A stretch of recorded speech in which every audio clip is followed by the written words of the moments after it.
and gentlemen, what do you say we get this bad boy started? Welcome in. The Rob Brown Show is on your radio. This is ESPN Upstate. Hello, Upstate South Carolina. It is great to be with you one more time. Again, I am Rob Brown. Directly across from me, in charge of the radio broadcast, the quarterback, the great one, the pinnacle of professionalism, the alpha and the omega of ESPN Upstate, the guy that makes it all happen. He's like the Brett Favre of radio dudes.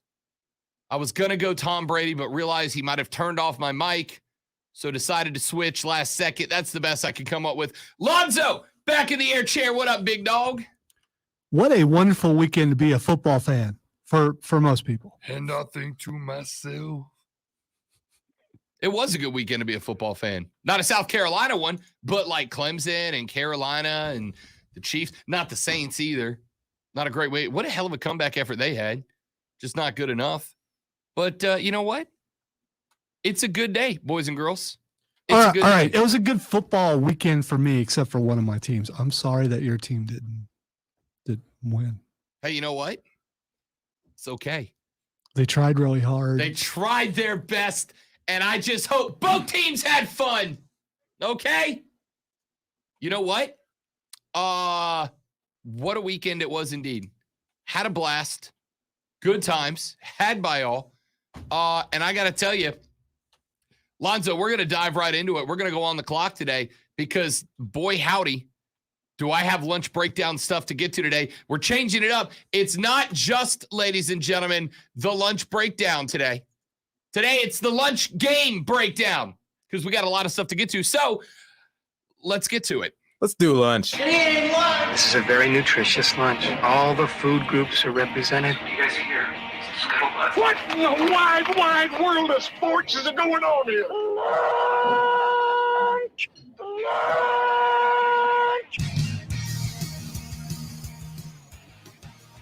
It is the lunch breakdown of 3 things you have to do. You have to know before you start talking sports with your friends, family, coworker, or the dog, whoever you spend your lunch break with today. And today is a special edition of the lunch breakdown because it is the lunch game breakdown. There was a lot of sports this weekend, guys.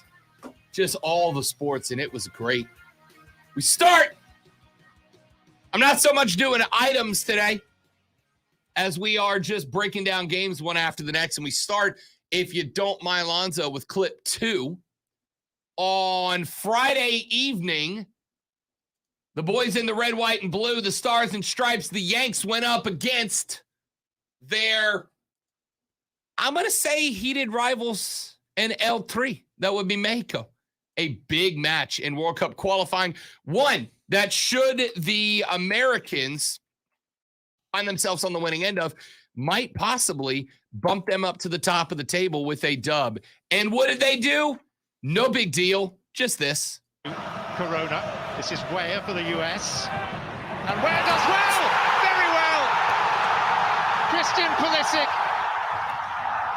on the pitch for a matter of moments with that innate and perfect sense of timing.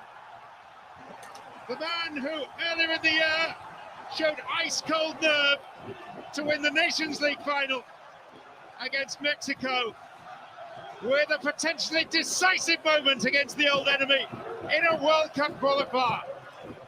In the last 2 World Cup qualifying cycles, no player in CONCACAF has scored more goals than Christian Pulisic. It's having an understanding where the most dangerous space is and knowing that Timothy Weah does a wonderful job of isolating his defender, taking him one-on-one, and then delivering a ball back post. But with the other 2 attacking players in the United States, flat-footed, you've got to be proactive, you've got to be progressive with your movement, and then you've got to get on the end of it and put it in the back of the net. What a huge goal for Christian Pulisic here in Cincinnati. Have done so in the first 85 minutes here. McKennie. And again McKennie! Dos a zero!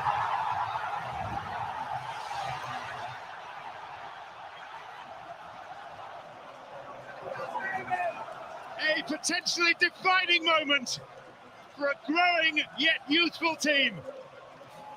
The turnaround came weeks ago, and we saw glimpses of the old Weston McKennie show up for Juventus in Serie A. He talked so much about his shaken confidence in a recent article in The Athletic and how he needed to re-energize and refocus of the kind of player he wanted to be, the player that every single fan for the United States loved at Schalke and loved initially at Juventus. 2-0. The United States downs Mexico 2-0. And yes, ladies and gentlemen, by way of not one, not two, but 3 consecutive victories over El Tri, the Americans are back on the top of the World Cup CONCACAF qualifiers with 14 points, 4 wins, and 1 L in their last 5.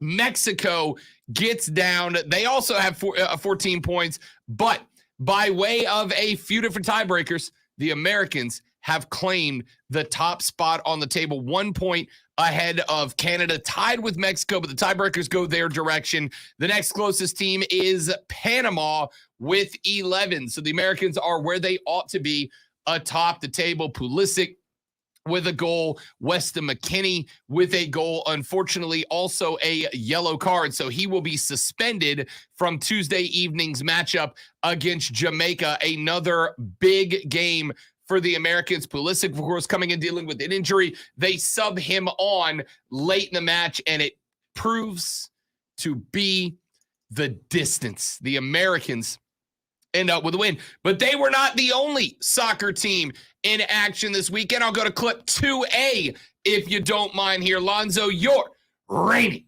defending, undisputed USL League One champions were in action on Saturday night. It was do or die in the USL League One semifinal matchup against Chattanooga, and oh boy, did they. Ibarra fires one, it's in! Off the keeper and in! What a strike from the top of the box! Well, that's a goal deserving of a final booth if it turns out to be the final berth. Let's just say if it turns out to be the winner. What a strike by Ibarra. Not sure what quite happened there to the Chattanooga defense. They all but disappeared. Wide open look for Ibarra, and he made them pay. There hasn't been many opportunities up the middle of the pitch tonight. Ibarra left with too much space, and a great strike. Take another look at it here on the Green Cloud defense replay. Yeah, both center backs just laying off Ibarra. A nice first touch and set up for him beautifully. Stroke got a touch on it, but it was too much power on the ball. And 1-0 Greenville. Second goal of 2021 for Jesus Ibarra. Through. Here's Booth. Back over to Lomas. Open net. He squeezes it home. 2-0 to the Triumph. That should do it for the men in green. Marius Lomas, he saw his Netherlands blow a 2-0 lead in the World Cup qualifying earlier today, but he's done a great job here of trying to make sure Greenville doesn't do the same. Doubles their lead with less than 10 minutes to go. A great look in the right side of the box for Booth. The unselfish play over to his teammate. Lomas just getting it on by the defender. It was great work from Andrew Booth. It was a lovely ball through to him. He was onside. Let's look at the ball through by Nico Brown. It wasn't the best of first touches by Marius Lomas, but there wasn't anybody in the vicinity for Chattanooga to make him pay. There you have it.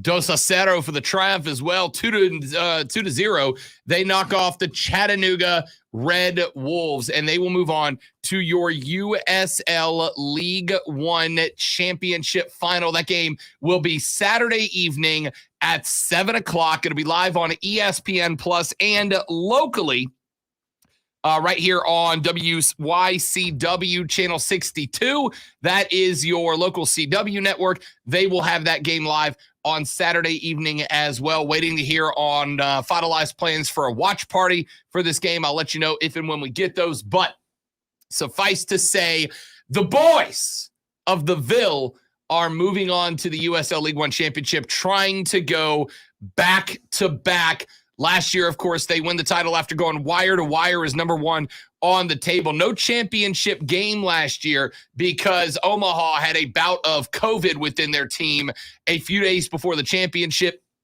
So the USL League One awarded it to Greenville. They will go out this week and try to get it done, but they got to go on the road. They got to go on the road to take on Union Omaha, and it is going to be a big one. It is going to be a big one. We'll break that game down with more detail later on in the week, both the one that passed this Saturday, the 2-0 win, and a preview of the championship game on Friday. Of course, remember, on Wednesday, we are joined by different members from the Triumph to talk a little bit about what we saw and what we expect to see this weekend. Now, on to college football.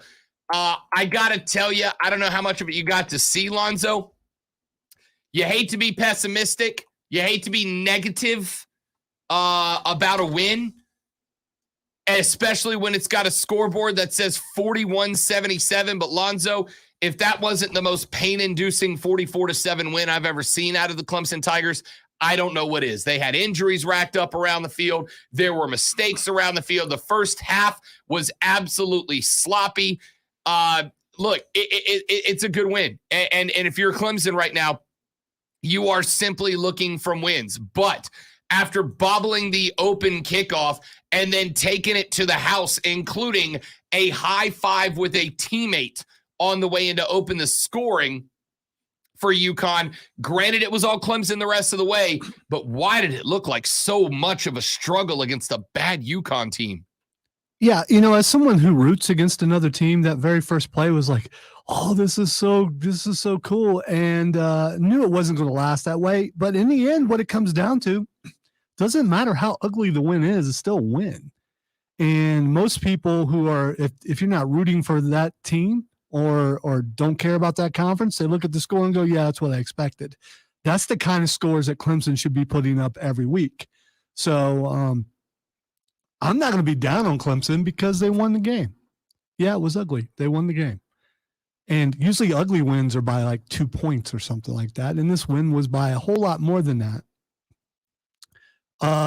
Next year, there's going to be a quarterback controversy. Next year? Next weekend. How healthy is Pumachan, though? Don't know. He did have to leave the game. But let's be real. DJ was busted up too. Remember, DJ had a sprained posterior cruciate ligament in his right, no, that's the PCL. Had a strained PCL in his right leg. I know what it is. Don't look at me. Lonzo's like, I've had one of those. Yeah, I shredded mine. So, yeah, I know what it is. He sprained it last week. He came in, DJ Uiagalelei against UConn, 9 of 17 for 90 yards, 0 runs on the day. If Fomachan, who carried on his first 2 snaps, but did end up clearly having some injury issues later on in the game, as did a handful of others. If both of those guys are healthy, I mean, I still think DJ's the guy. Is he, though? I mean, look at the energy. Energy when Fumachan came in. Total energy. Team looked different. And it could be, oh, wow, a breath of fresh air. The backup quarterback sometimes looks better than what they are when they come in. But I don't know. The team is different when he's in there. They just are. Yeah, you're not wrong. Justin Ross left the game with a bum leg. Tyson Fomachan went out during the UConn game. Running backs Will Shipley and Kobe Pace were both sitting out, nursing earlier injuries. DJ Uiagalelei, we mentioned him, a sprained PCL. He was clearly favoring that injured knee during the game. And reserve running back Darian Rencher briefly went to the sideline for an injury as well. James Skalski went down in the third quarter, required the training staff to come out for him as well. You don't want to get banged up like a game like that against UConn, right? That's one of the worst 2 football teams in college football. It was a painful 44-point game for Clemson. It does not look as good as that scoreboard indicated. We're going to break that game down later on as well. But despite the injuries, they got the win, unlike a very disappointing finish for the Gamecocks of South Carolina on the road at Mizzou. Mizzou and the Gamecocks now both 5-5, and South Carolina is rapidly running out of chances to earn the bowl eligibility that we all set a target on at the beginning of the year. Now 5-5, they've got to go back home this Saturday to take on the Auburn Tigers. Now, Bo Nix is out for that game. It's being reported on Twitter by some Auburn reporters right now that Bo Nix is likely not to play on Saturday. So you'll be playing the backup quarterback from Auburn. And then, of course, the weekend after that, they got to go back home again to take on the Clemson Tigers. The bad news for South Carolina is that Auburn has struggled in some games, but they've been good in some games. And Clemson, who could not score 20 points on the board through the first 6 or 7 weeks of the season, just dumped 44 on a UConn team. That South Carolina is better than UConn, but and obviously it'll be at home, but they have started to find ways to get up over that 30 mark, and that's bad for the Gamecocks of South Carolina. Jason Brown, 16 of 30, 193, 2 touchdowns, and 1 interception on the day. By the way, announced this morning, and thanks to the better half for reminding me, Clemson Carolina kickoff time has been set, Lonzo. 7:30 p.m., a nightcap at Willie B for the Cox and the Tigers. Well, my question is, why do either of these teams deserve a night game? The SEC schedule that weekend is outside of the Iron Bowl. It's not as good as you'd like, right? Like Florida State. You got any interest in that one? Not really. Not after when I saw that. No. Although Florida State did put it to Miami. They knocked off the Canes this weekend. I don't know. I mean, at the end of the day, this is likely to be the most competitive game of that weekend in the SEC. You got the Iron Bowl, Auburn and Alabama. Auburn's unranked. They've gotten beat a handful of times, right? I'm curious, who are they going head to head with, as far if you know, on TV? I do not know. I gotta think, because that, it's rivalry weekend. You would think there would be some better games on where people will just completely ignore this game. I don't know, man. I'm looking ahead to the 27th. Let's see. We've got Alabama, Auburn. A lot of these games are still TBD. As of right now, the only top 25 game that's listed as the night game is Oklahoma State. That's the only game I see that's a night game that's ranked, and that's an Oklahoma team that just lost, an Oklahoma State team that is getting hot. But the Cowboys, the bedlam of Cowboys and Sooners, is the only other game right now announced for that late. It also looks like Mississippi State, the Egg Bowl, is going to be on Thursday night. So really, the only game in the SEC that would stack up against it might be the Iron Bowl, might be. And if South Carolina beats Auburn this weekend, it looks that much worse for the Iron Bowl, right? Alabama's found their footing. Auburn is not. I don't know. We're going to find out. Did you see when's Ohio State, Michigan? Is that? Isn't that? I thought that game was this weekend, wasn't it? No, it's the Michigan State's this weekend. Oh, that's right. Yeah, that game is announced for noon. Good. Noon. Good. Ohio State and Michigan. Number 5, noon in the Big Ten? Yeah. Really? Time doesn't matter. Oh, come on. No. All right. You don't want that game rocking at night. You don't want. I'm gonna. Why? This will offend some people, but the drinking thing doesn't matter in the Big Ten. It seems to matter everywhere else. People want night games so they can drink. Supposedly, I do not believe you. Yeah, I hear that all the do time. not believe you. I hear that all the time. We can put.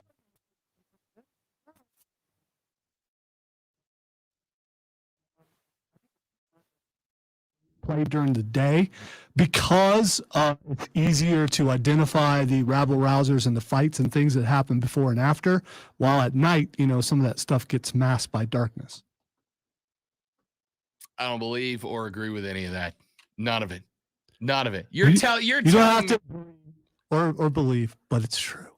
Oh, it's true. Come on. Time doesn't matter. Time doesn't matter. The Big Ten folks don't like to knock down a couple of whatever nasty things y'all drink up north. If I recall, there were some stories on this that's best to have that game during the day because of the bad blood and things, and people are less rowdy during the day than they are at night. A lot of that has to do with alcohol. A lot of it has to do with hiding in darkness. Don't you want it more rowdy?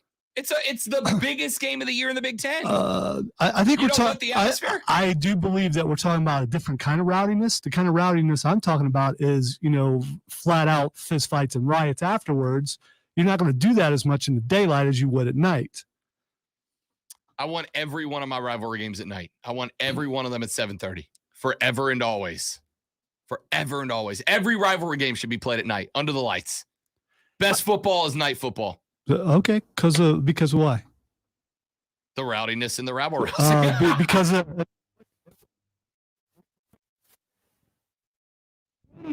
of people in a stadium are drinkers. 1% of them cause a problem. Don't put that on us.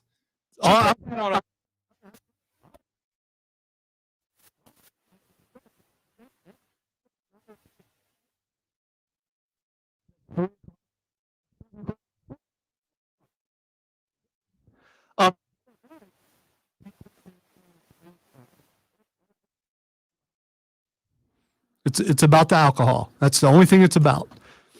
The players on the team, they don't care if it's a day or not. You want to get to that game as fast as you possibly. No, you want to be under the lights. No, you don't want to.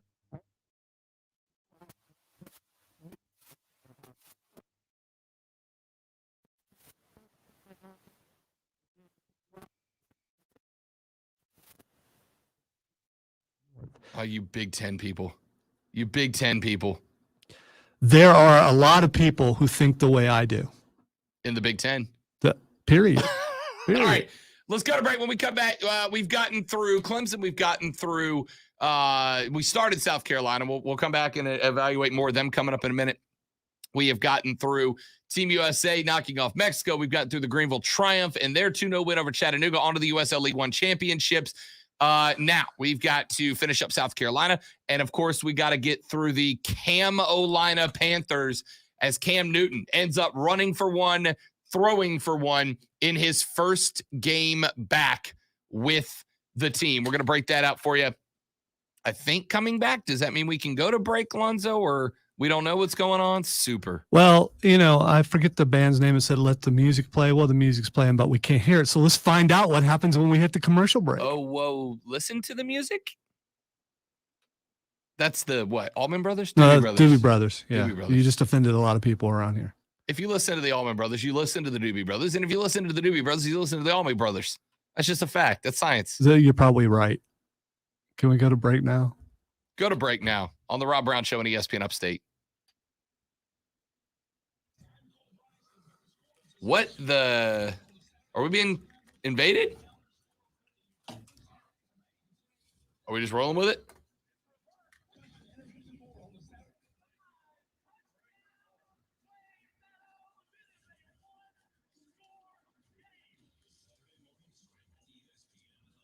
And that's not even the cart that's supposed to be playing. Yeah,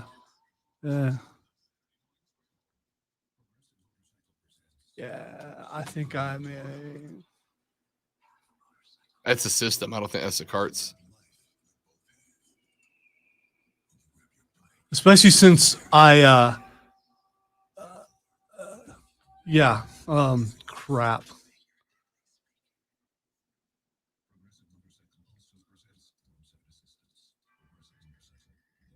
I'm hitting the restroom if we're going to let it roll. Okay. It's up to you. We can just jump back on if you want. No. Okay.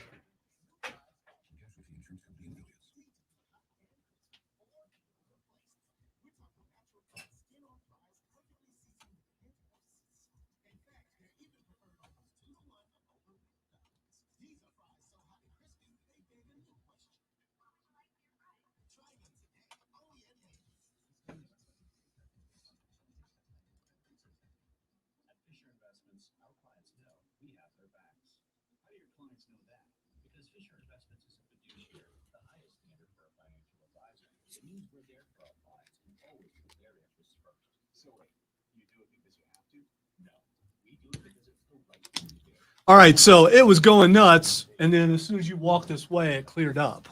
But it was blah, blah, blah, blah, blah, blah. It was all that was weird.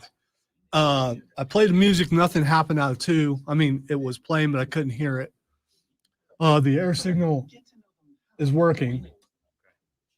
But why would that do that? I mean, I don't know. that was so weird. It's yeah. Is it doing that everywhere else too? Not everywhere. For some reason, 4 of our 7 stations are off the air. Which is why I wanted to check, because you guys are the only ones that are actually live right now. If that air signal is a true air signal, then we're on the air. It should be. I don't know what's feeding that, but my understanding is it is. But the distortion on the commercials, that was just.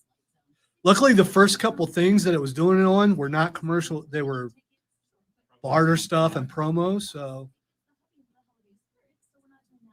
okay. Thank you. Uh-huh. This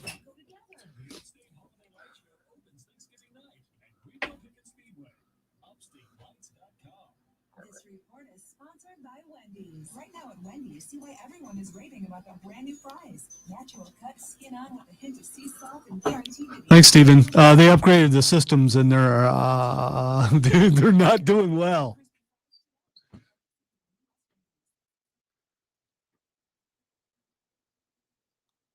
Okay. Now they just stopped completely. Now I don't know what to do. Now we may be off the air.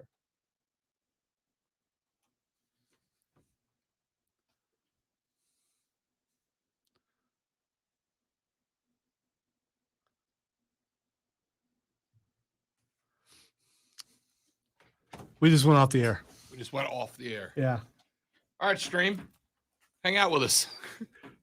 So, and we're the only live show on right now. So it's just us. Yeah. So it's just everything else is automated, but 5 of our 7 stations are off the air right now. Super. That seems like it. Yeah. So, I guess we're just going to sit here and riff till we come back on the air.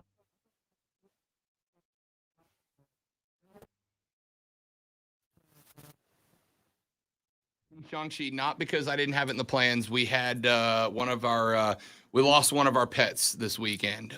We had a rough day with her yesterday and lost one of our pets yesterday. So we were taking care of that and spending time with her. But you know it what? was not for a lack of effort. Let's turn the mics on, even though I mean, What are we gonna? I mean, I don't want to get caught on air talking about. Well, here's the problem. If we don't turn the mics on, how are we going to know we're back on the air when nothing's playing? The only way we're going to know we're on the air is to come back on the air. We're So gonna hear each other in the mic. yeah, we'll hear each other in the mics. I got like a high.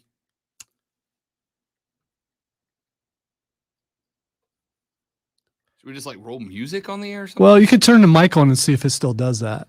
Chat, I have nothing but high static. I don't Okay. have a mic. All right. So we can't do anything. No. All right. So there's that. So stream, this is just for you. It's the Rob Online. Wait, we're back on the air. We're back. That's what I was hoping for. I'll turn your mic on. Are we back? Wow, we're back. Hey, There we are. There we Hey! are. We're back. we're back. You know, this is amazing because I don't recall the systems ever being upgraded like this, and we're the only live station. Yeah. We're the only live program on right now, and so trying to figure out if we're back or not. The only way I could figure out was to do what I did, put the air signal in, and once we heard ourselves, then we would know we were back we're on air. assuming we're on air. Oh, we're on air. okay. We're back. Beautiful. We're back. Beautiful. So Okay. Well, thanks to the. sorry for the technical difficulties, folks. Turns out not our fault. Lonzo and I break a lot. We did not break this. So we're just gonna roll. We're just gonna roll with it. Steven says not only are we back, but we sound really good. Better than ever. Yeah, baby. Better than ever. See, we wanted you to go. We wanted you to go without just for a little bit of time. You know, we wanted you to go without just so you could. You know, what they say, you don't really know what you got till it's gone, right? For just a minute, you had to live that lunch breakdown without us.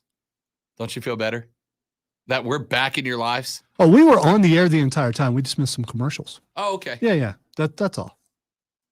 Anyway, let's talk football. What do you say? Hey, Tony, how you doing, buddy? I feel like Tony's not doing great. Right now. Yeah. Oh, The look on his face is not a fun one. You don't want to mess with that guy. It's not. So Tony and Chris, our engineering department, are like 2 of the nicest dudes in the world. You know when something is going wrong because the 2 nicest guys in the world end up going full Bruce Banner on us. So anyway, I think we're good. I think we're back, and I think we're rolling. Let's get to Tracy says, what, y'all were gone? Didn't notice. LOL. LOL indeed. All right.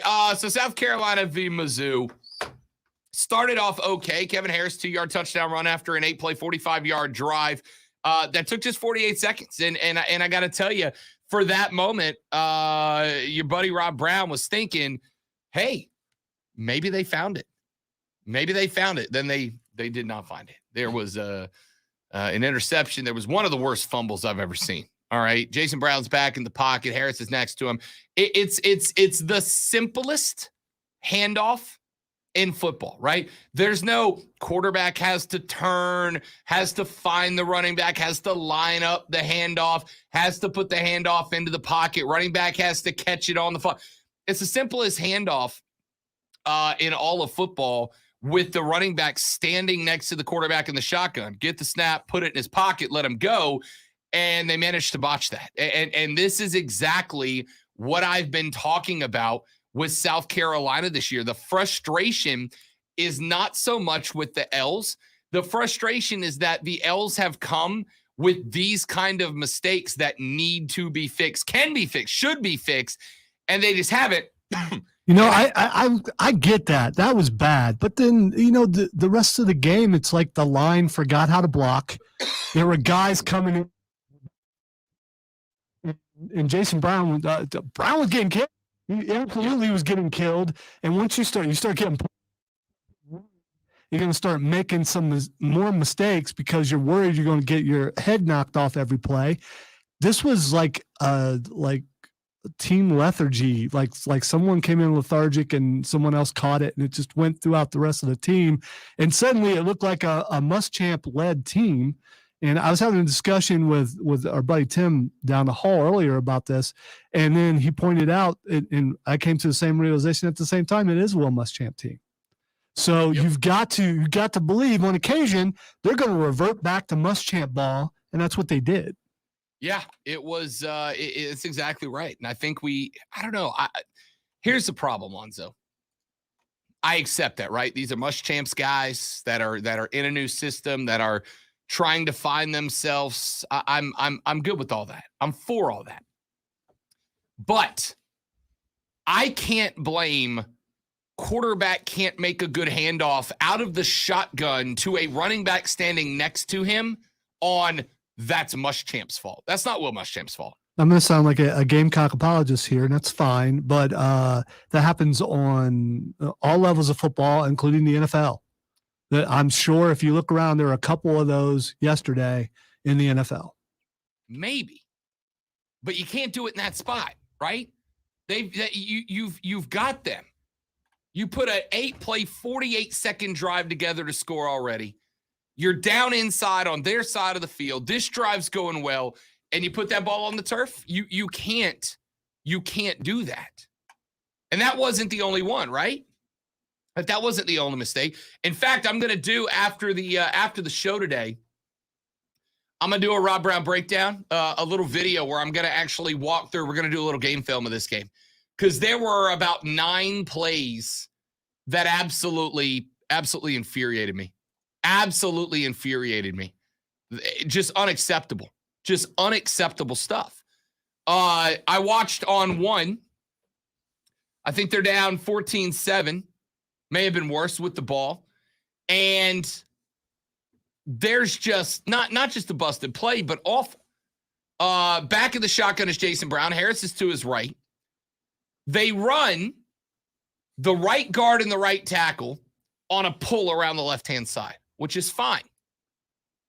Except for then they just run the ball on what is effectively a setup like a counter draw, except they run exactly where the guard and the tackle just left. Do you know who's there when the guard and the tackle, Alonzo, just leave? It depends on if it's a delay. If it's a delay and you do it right and you of course, the defensive end and the defensive tackle are following the guard and the tackle in their theoretically in that hole. They yes. should. And then that hole may be open. I can understand why that play would work if everything goes how it's supposed to. If everything goes as it's supposed to against the formation they lined up against, that play still fails. Because when the guard and the tackle pull, you are told, if you are a defensive lineman, if your guard or your tackle pull, you jump in their hip pocket, right? You are running stride for stride with them down the line. Because theoretically, if they're pulling a guard tackle and send a running back after him, that running back is waiting for the guard tackle to clear to the outside and make a block. And if you pull with them down the line, you have effectively nullified the space that they're supposed to go to. So that's fine. Except for if you're going to run that play, you got to make sure that the backside backer is accounted for too.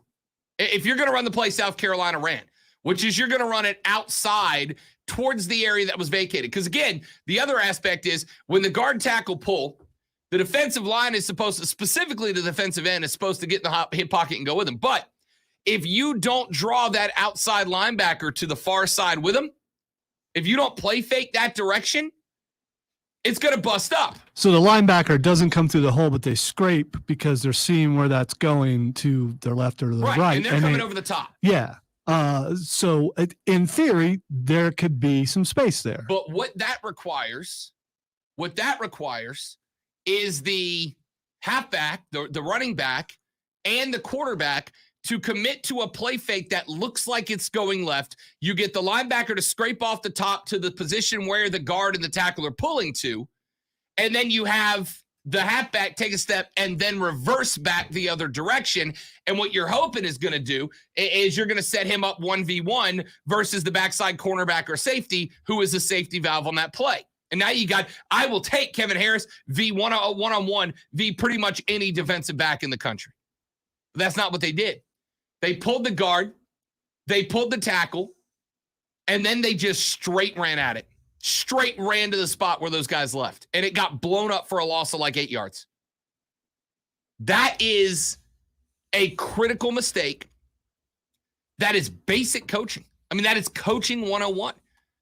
Guys, I was all aboard the Shane train last week. I was all aboard. I thought what they did against Florida, what did I say? I think the mistakes got cleaned up and they got limited, and we will see this team start to move forward. 3 steps forward last week, 3 steps back this week.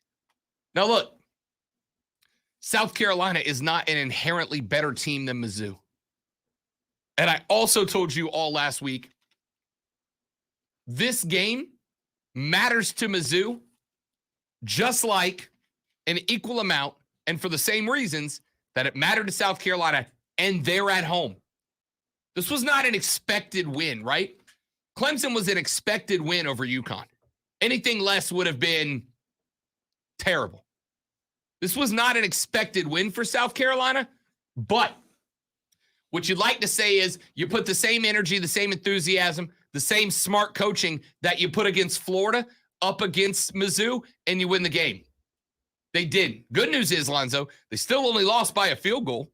That is a good close game for what it's worth. But I can go back and I can point about 9 plays in that game where bad coaching created a problem and ultimately lost you the game. I got a bunch of texters that are writing in right now. We'll address those when we come back on the Rob Brown Show. Rob Lonzo, it's ESPN Upstate.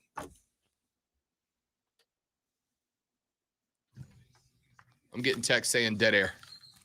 I got text coming in saying dead air to us. Okay. That would have been then. Oh, what time was the dead air? Literally just now. ESPN dead air, fellas, not good. From less than a minute ago.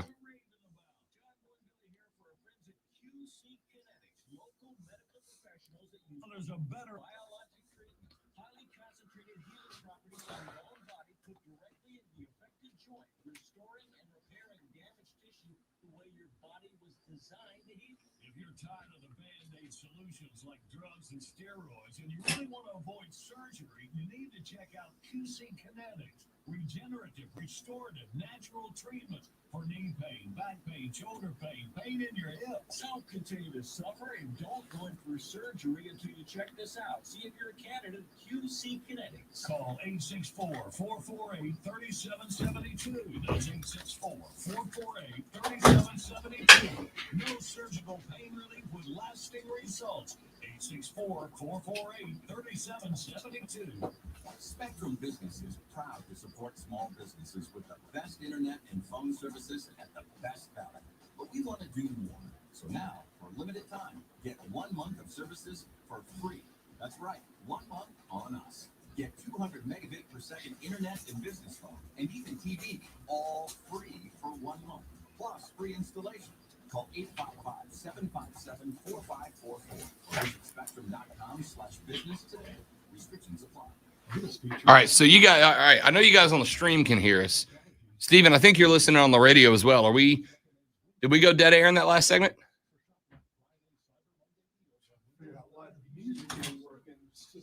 Yeah.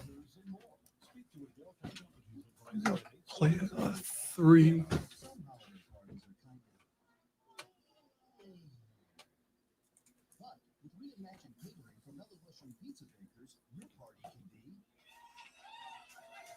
And everything is a little bit delayed to the point where the commercials are starting and then, I don't know.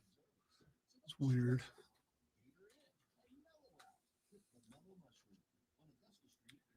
I don't know why they don't do this stuff at night, because that's when they should be doing this. They should come in like at 10 o'clock or something like that on a Sunday and do it.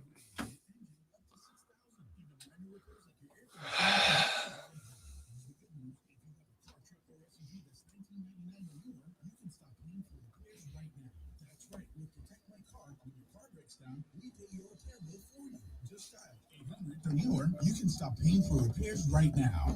To get started, Protect My Car pays for repairs to your engine, transmission, air conditioning, suspension, and so much more.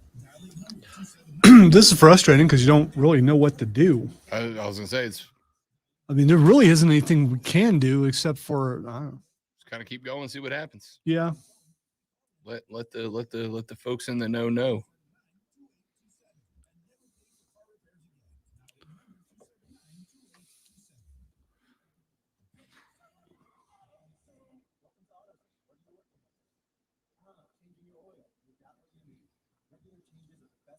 See, so I'm hearing the commercials before they even start on the stack. Right.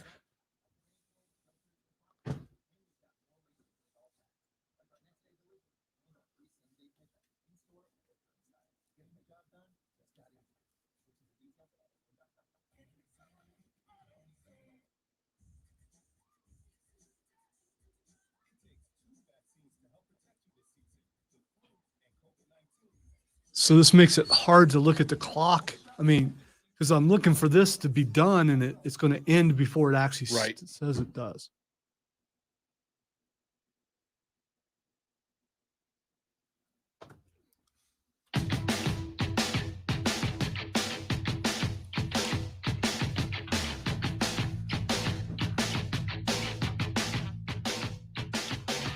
Champions rise to the occasion, Lonzo. And we are champions. So says the trophy that's at my house right now. Why'd you put the belt down? You carried, I mean, you had that thing on the entire segment and never said a word about it. I just, For those of you who don't know what Lonzo's talking about, because for some reason you're not watching on the Facebook stream at facebook.com/ESPN Upstate. Might be the best way to do it right now, actually. Yeah. That right there is the Big Green Belt. The Big Green Belt is the championship memento that is held by the fan base of the two teams that are playing in the USL League One Championship on Saturday night. Your Greenville Triumph taking on Union Omaha. The championship belt was started last year, and the winner holds on. The winner holds on. And, of course, by way of our victory over Union Omaha in the regular season, the Big Green Belt is right here in Greenville and currently adorning the shoulder of yours truly. It will go back to the Riot, who will have it at the watch party on Saturday night. As soon as I get the details on that, I'll let you know when and where it is. I am a little disappointed in one thing, though. You knew you were bringing the belt, and you didn't dress accordingly to match the belt. This is unlike you.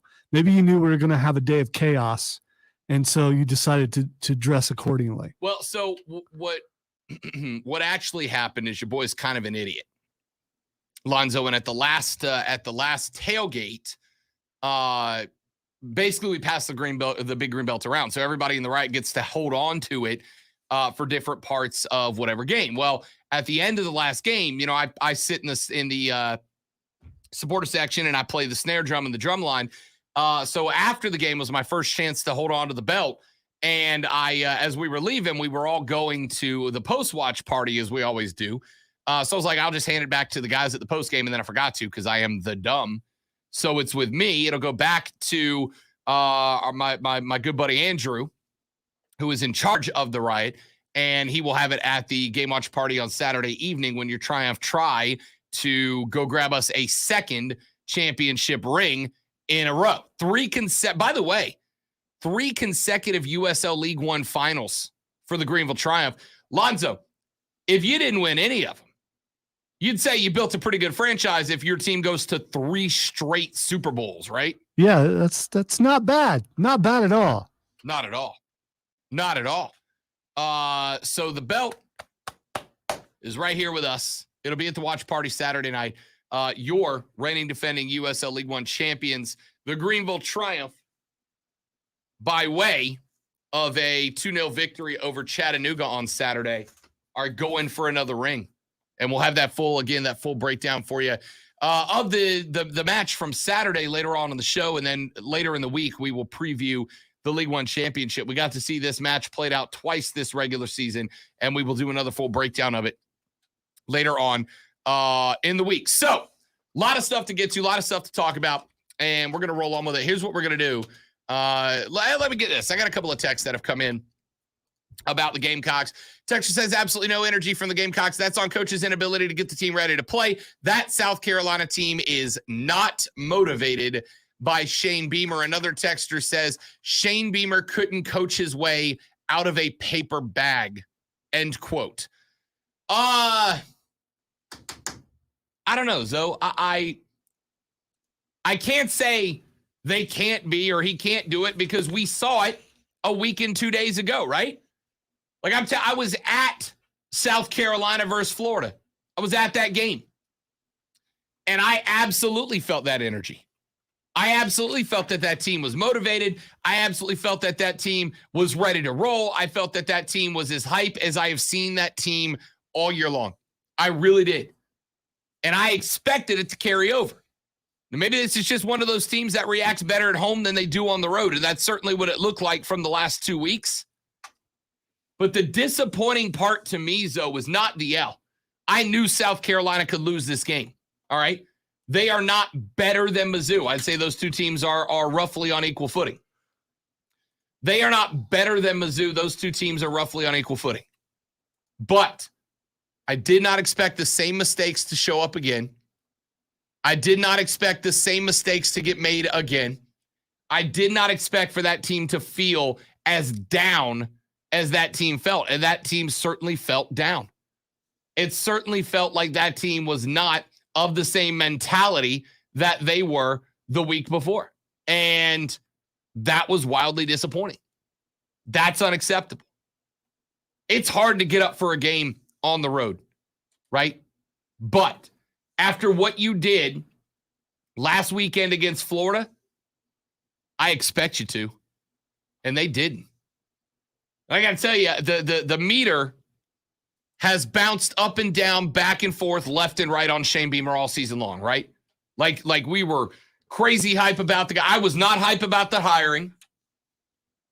But then based on what he was saying, what he was doing, leading up to the start of the season, he won me over. And then the season started and it didn't look great. And the meter kind of went down a little bit. And then he beat Florida and the meter came back up. And then he lost to Mizzou this weekend and the meter's kind of gone back down. And that's how it works. We're looking for the average, right? It's going to settle somewhere in the middle. But those mistakes and those issues, not ideal. Not ideal. All right, let's take a break. Come back, wrap up hour number 1 on the flip side. My name is Rob Brown. That's Lonzo, and we have music. How about that? The Rob Brown Show's on your radio. It's ESPN Upstate.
patience to the South Carolina fans all season long. I have preached patience to the Gamecocks fan base all season long, and I will continue to do so now. Patience. Relax. Let him build. Let him find his stride, and let him get his guys in there, right? Yes, I agree with the texter that says you guys act like Shane Beamer is in his third season. I think a lot of people are asking for, expecting, thinking that they are going to get third-year results from a first-year guy, right? And in fact, it's one of the things that I've talked about all season. The Gamecocks fans need to let him build, need to give him time, get his guys in, put his systems in. It's going to take a year or two. This was not, hey, new coach, now we're SEC champs. I want to take you back to Nick Saban's first year at Alabama. Nick Saban's first year at Alabama was a comedy era, a comedy of errors, I should say. They were 7-6 his first year. 7-6 his first year. It takes time for even the GOAT. It takes time. We'll talk more about this in the next hour, as well as break down Cam's game when we return. Coming up, hour number 2 of the Rob Brown Show. This is ESPN Upstate. So it's not even playing the IDs. So I wonder if it's going to play the intro. I don't know. I don't know. Yeah, we're to everybody on the stream, hang with us. We're working through some technical difficulties here. Emphasis on the difficulties. Don't be gone too long.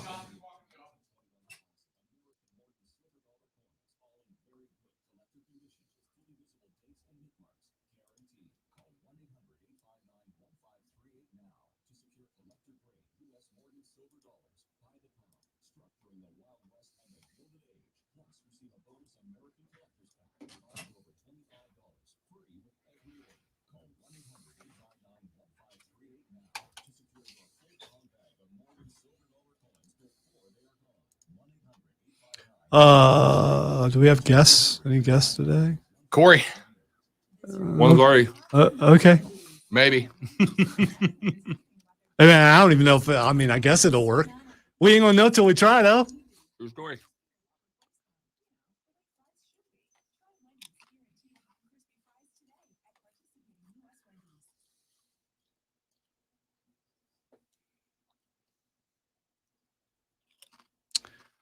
All right, so see, here's the problem, because I don't know if so that's one of our promos, and it's not playing. So nothing is playing, which makes me think in 30 seconds that the open's not going to work either. But cool. I can click off automatic and go, and we know it won't do anything. Right. So I'm waiting the 20 seconds to see if the open happens. The question is while the open is on, can they hear us over the microphones? I don't know that either. In about 5 seconds, though, we need to start talking if the open doesn't work.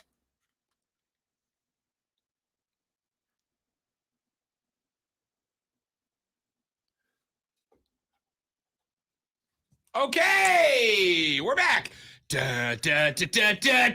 Welcome to the Rob Brown This Show. is the Rob Brown Show. What's up, South Carolina? It's the Rob Brown Show. All right, I don't think our intro music sounds like that. It doesn't sound anything like that. That's what's throwing me off. I honestly, for the life of me, outside to tell you that there are some Uso clips on it. I have no idea what it sounds like. Lockdown. Yeah, that's it. That's it. That's all I know. It's got the Usos in it. That's the extent of it. Welcome back. The Rob Brown Show is partially on your radio. This is ESPN Upstate. I am Rob Brown, the great Alonzo at the helm. Oh no! Here's what you get. You get what you wanted. It's just us. Yeah, just play the music in your head. Yeah, if you need it. Yeah, because nothing else is working. Yeah. I may beatbox on the way out. I don't know. I've been thinking about it. Can you beatbox? If I beatbox, I'm afraid this thing on my lip might pop off. So it's probably not good. That's awful. That's gross. All right.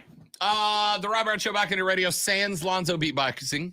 I am Rob. He is the great one. Good to have you along for the ride. 844-GSP-ESPN.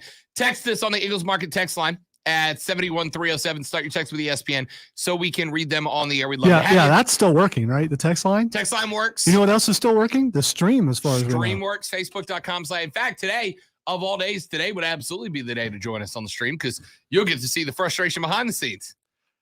In this case, it's not really frustration. It's kind of laughing like, hey, I don't know what's going to happen when I do this. We do not. Yeah, it's and here's why it's not completely frustrating, at least for me, because I know none of it's my fault. Correct. So no blame over here. Correct. I am a big fan of when I can go. I did not do that. I had nothing to do with that. That was not me today. All right, so we talked South Carolina. We got a handful of texts about that. We read those last. I'll end it by saying this though. I have preached patience to the Gamecocks fans. I will continue to do that now. Patience, Padawan. Relax. Let him work. Look, you knew when he came in, you were locking yourself in for 3 years of Shane Beamer. Hits and misses, wins and losses, goods and bads. You were locked in for 3 years. This is year number 1. This is a group of guys that Will Muschamp brought in. You saw how that went last year. You knew it was going to take some time to get his systems into play. You knew it was going to take some time to get his guys ready to go. You knew it was going to take some time to get his guys, period, end of sentence. Patience. Clemson, on the other hand, wow. Talk about how does a 44-7 win look so painful? How does a 44-7 win look so sluggish? If I told you at the beginning of the year that there was going to be a Clemson win 44-7 that you were unhappy with, then maybe not beginning of the year, maybe 4 weeks into the season, that you were going to end up winning a game 44-7 and be a little disappointed in it, you'd have called me crazy. But here we are. Was there anybody, was there any Tagamens fan out there? Was there any Clemson fan that walked out of that game, left that game, turned off the TV after that game, and thought, boy, howdy, we look good today? Because I don't see it if you did. There's some out there. There's some out there. There are, for sure. Those are the people who have no idea really what's going on the field. All they see is 44-7. Touchdown, touchdown, touchdown. We won the game. Yeah. Yeah. 44-7 and a 44-7 that when it was over, I just kind of went, that's interesting. And that was really all I had, right? Just, that was interesting. There were injuries. And again, that's not on them, right? Like it's not, you can't control that. But there were injuries. There were busted plays. DJ Uiagalelei kind of reverted. He kind of reverted back to the guy that had been drawing a ton of criticism earlier in the year. The guy that I think was lacking on finesse passes. That was the DJ Uiagalelei that showed up. It did not look great. There were misses, there were overthrows, there were underthrows, there was a lack of finesse through the air. There was a lot that I think was missed on. It was a frustrating game. I tuned in just before the fake field goal for a touchdown and watched that drive. And I'll say this. When I went back and I'm scrolling social media as it happened, I saw a Clemson fan say something to the tune of, goodness, I hope we have not fallen to a place where we need fake field goals for touchdowns in order to beat UConn. I hope we're not there. I hope we have not gotten to a point where we need fake field goals to knock off the Huskies. And I'm not saying you did, but you kind of did, right? Purdue beat UConn 49-0. Army beat UConn 52-21. Holy Cross put up 38 on UConn. Fresno State put up more points than Clemson did on UConn. UMass beat UConn. Wait. You know, all this, but UMass beat UConn. They have one win on the season. Does Wow. UMass? You know who the one win was? UConn. Okay. Middle Tennessee State put up 44 on UConn on the road. Look, 44-7 is the kind of score lines you're looking for against Clemson, or excuse me, if you are Clemson. But 44-7 are the scores I'm looking to Duke, right?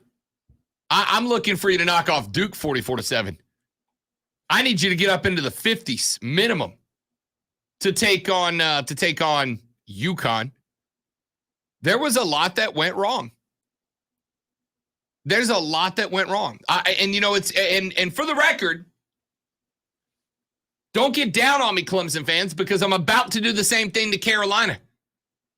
The Panthers yesterday smoked the 8-1 Arizona Cardinals. And there was a lot of good that came out of it, just like there was with Clemson. But you guys know me.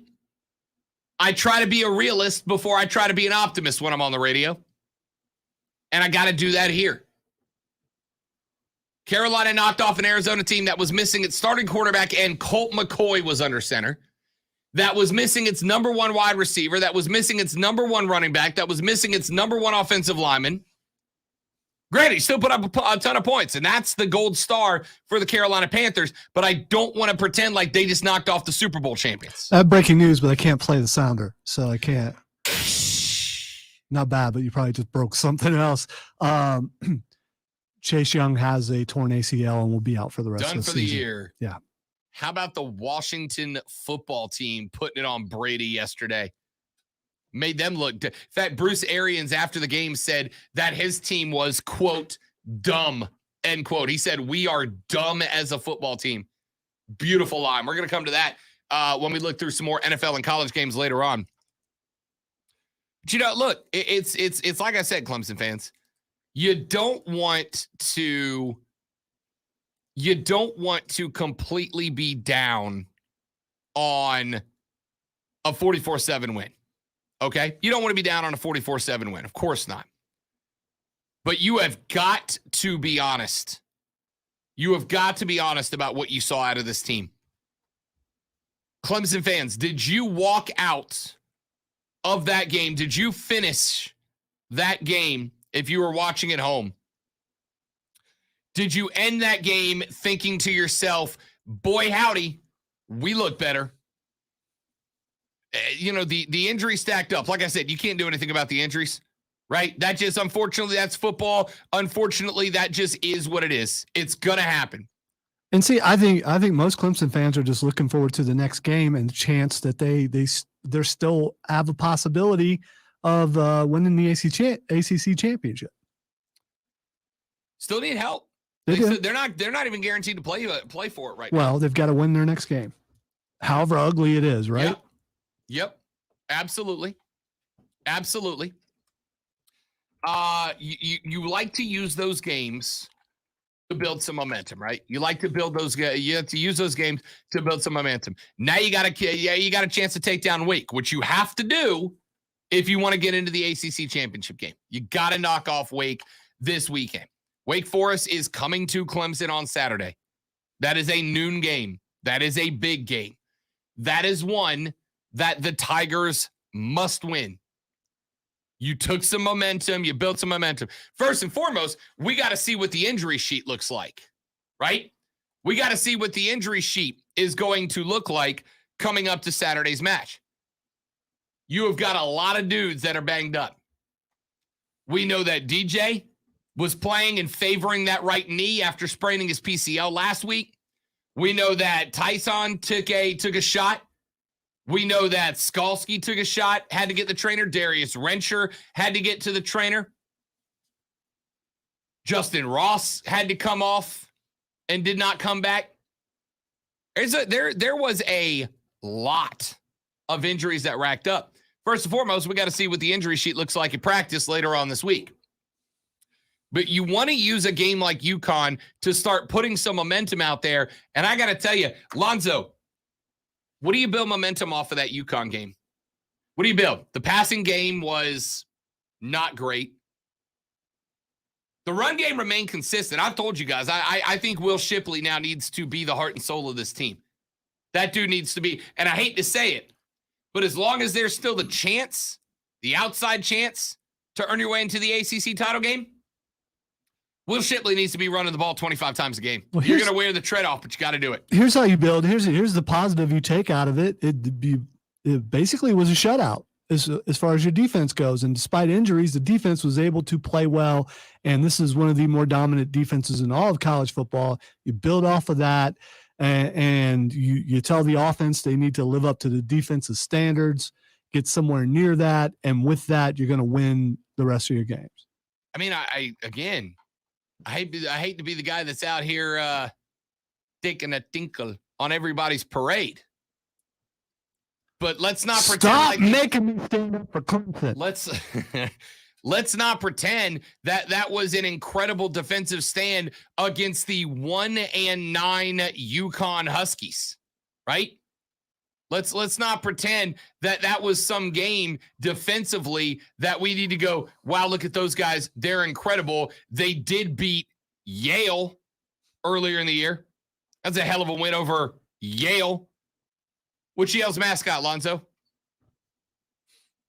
Something with Ivy. No. They are the Bulldogs. The Yale Bulldogs. That's the only one UConn has. You know, I'm old. I'm not that old because, you know, back in the day, there was Yale and Princeton and all those were some of the first football came from those schools. But, you know, when's the last time they were really good? Yeah, it's the 1-9 Huskies, right? Like, I guess that's the spot that's going to, I don't mean to tick off any Clemson fans, but like, let's not sit here and go, what a dominant day. See, that's funny because Clemson fans are known to have thick skins and let things roll right off their back, and they're never offended by anything. So nothing you've said is going to bother them. They're forever forward, forever upward, forever glass half full, and that's what they are. I'm really glad to hear that. Then I can be open and honest with them. Let's not pretend this was a powerhouse showing. This was against the 1-9 UConn Huskies. Look, you held the team to minus 17 yards rushing on the day. All right, now 44 yards worth of lost sack yardage. Take that 44 out of the equation. It's like what? Math is hard, but 27 yards rushing positive on the day. I don't know how to math, but it's ballpark in that, right? 116 through the air, 2 interceptions. Great. You were playing a Division I team that most junior colleges could have beat. All right. Sorry to say it. There's a reason Edsall's not there anymore. Most JUCO teams could beat UConn. Can we not? Let's not pretend that this was a game that marks the turnaround on the season.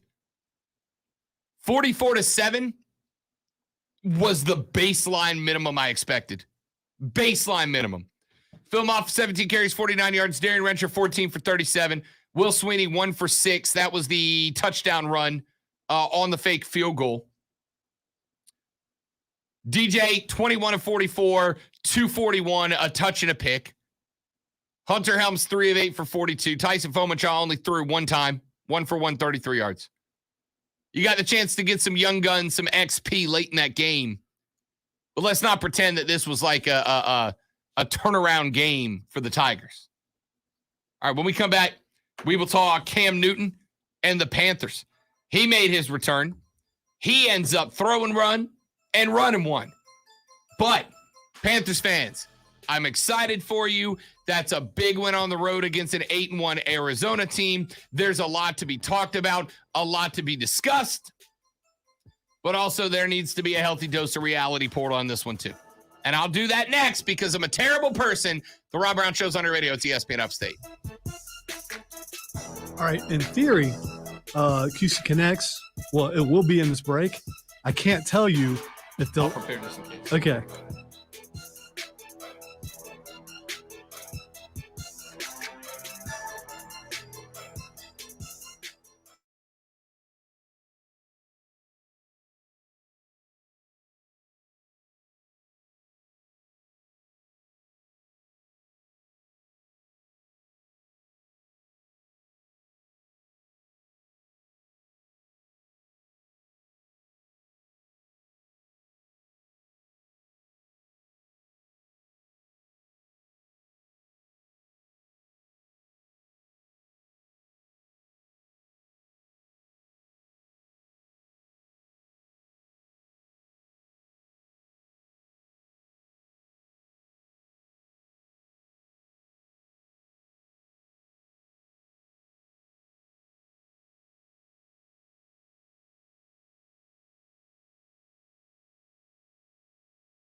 I mean, they literally are drunk. I joke around about the drunk thing. These guys are drunk, man. I don't know what they're going to say. When you're slurring your words and you're forgetting what you're saying, and suddenly a show that's running really smoothly just comes to a halt, it's like, no. Sign up today at FanDuel.com/play to claim your bonus. Start playing today. That's FanDuel.com/play. Age and location restrictions apply. Bonus issued is non-withdrawable site credit that expires after 30 days. This hour of the Rob Brown Show is brought to you by Indeed.com. Avoid the gridlock of having to sort through hundreds of resumes to find great people. Indeed's hiring platform makes it easy to attract, screen, and interview candidates all in one place. To find your next great hire, visit Indeed.com/credit. And then there's the best. You're listening to the best sports talk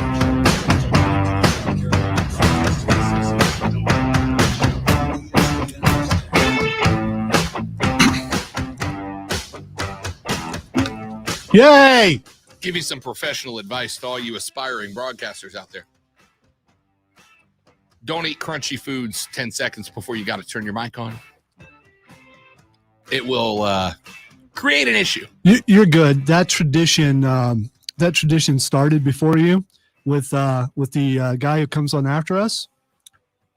I'm talking about you, Mark. I don't care.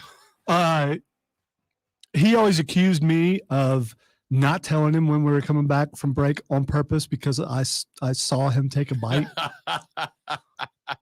And you know what? Man. You know what? I did. So let's move on to other things. The Rob Brown Show back on your radio. It's ESPN. I'm saying I need to bring some levity to the Carolina Panther win from yesterday. And it was... Wait. All right, you already came down. Yep. They lost. You came down for a big win over the mighty win. UConn. Now, big win over UConn. If you're a Clemson fan, it was a big win. Everyone's a big win? Yes. Big win. Carolina Panthers played their best game of the season. No ifs, ands, or buts. Knocked off the 8-1 Cardinals 34-10. Did it on the road. And yesterday, were the only team in the NFC South to win. The Saints fell to the Titans. The Falcons got absolutely blasted by the Cowboys. And Tom Brady's Buccaneers got knocked off by the Washington football team. I want you all to know, thanks to your Cam is immature takes we got on Friday, that I got the 6-minute diatribe from Lonzo about how Tom Brady is immature on the sideline. It was probably more than 6 minutes. And it's never really stopped. It's going to continue as long as he is still in the NFL. And after. So Tom Brady's sitting on the bench all by himself. That's so immature. I cannot believe that. You know what? Being a better leader. He should be a better teammate. How dare. So I said on the Carolina Kickoff Show, which aired at 2:00. This week we go back to our normal time slot on Sunday. We'll be up and on the radio at 11. We'll take you from 11 to noon. The Kickoff Show with me and Diddy. We talked a little bit about it, and what we said was there were a couple of keys to the game, and number one for me, I said this is going to be true of every game the Carolina Panthers play. But regardless of the offense, the defense has to be dominant if they want to win this game. And oh boy, were they. Now, the defense was dominant. Absolutely. But I do want to tell you that there is some levity that needs to be had if you are a Panthers fan today. Why? Because the Cardinals were without their number one quarterback, Kyler Murray. They were without their number one wide receiver in DeAndre Hopkins, and they were without their number one running back as well, because last week Chase Edmonds went down with a busted knee. So you were missing the number one player at all three skill positions. All three. So they went out and did what they should have done against a team that were missing all those players. So they did it absolutely. Oh, yeah. Absolutely. And look,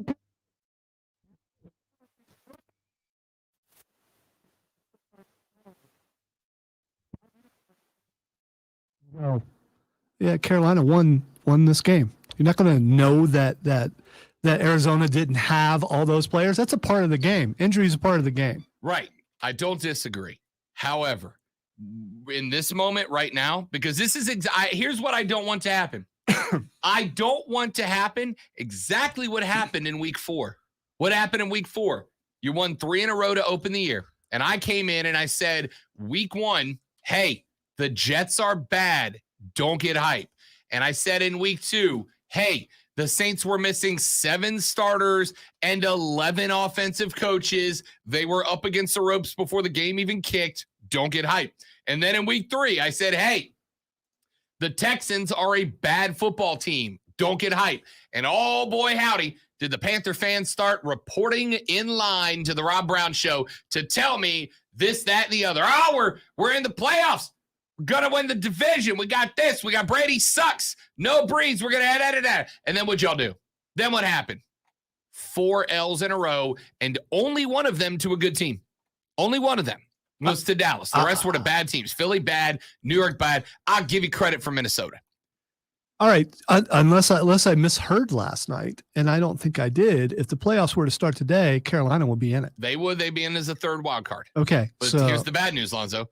The playoffs do not start today. They don't. You're right. They don't. They absolutely do not. And the negativity coming across the other side. I mean, all that we've had to endure for the last hour and a half with all the problems that were not of our own doing, and we've shouldered through. We've pushed through with smiles, and you're still so negative, man. No. What a great victory yesterday. It doesn't matter that the team across the way was down because of injury. It's more about how Carolina played than the lack of play. It's like what you're saying is the only reason why Carolina won yesterday is because there were injuries on the other side. And you can't prove that. Oh, why do you always accuse me of being a pessimist? I'm not. I'm being a realist, all right? A realist looks to an optimist like a pessimist, but he's not. I'm a realist. It's a good win. I would say there's a hint of pessimism in every realist. Yeah, because sometimes things aren't good. The realists are chaotic neutral. Yeah. Thank you for accepting that. That's exactly what I'm saying. Sometimes things aren't good. An optimist will overlook when things aren't good in favor of only looking at the few things that are. A pessimist will overlook the things that are bad or that are good in order to only focus on the bad. A realist will look at both and go, yeah, it's this % good and this % bad. All right. What you guys did yesterday against Arizona was good. You should feel good. With a backup quarterback. With their 3rd string quarterback late in the game. Right? Are you talking about Carolina? I'm talking about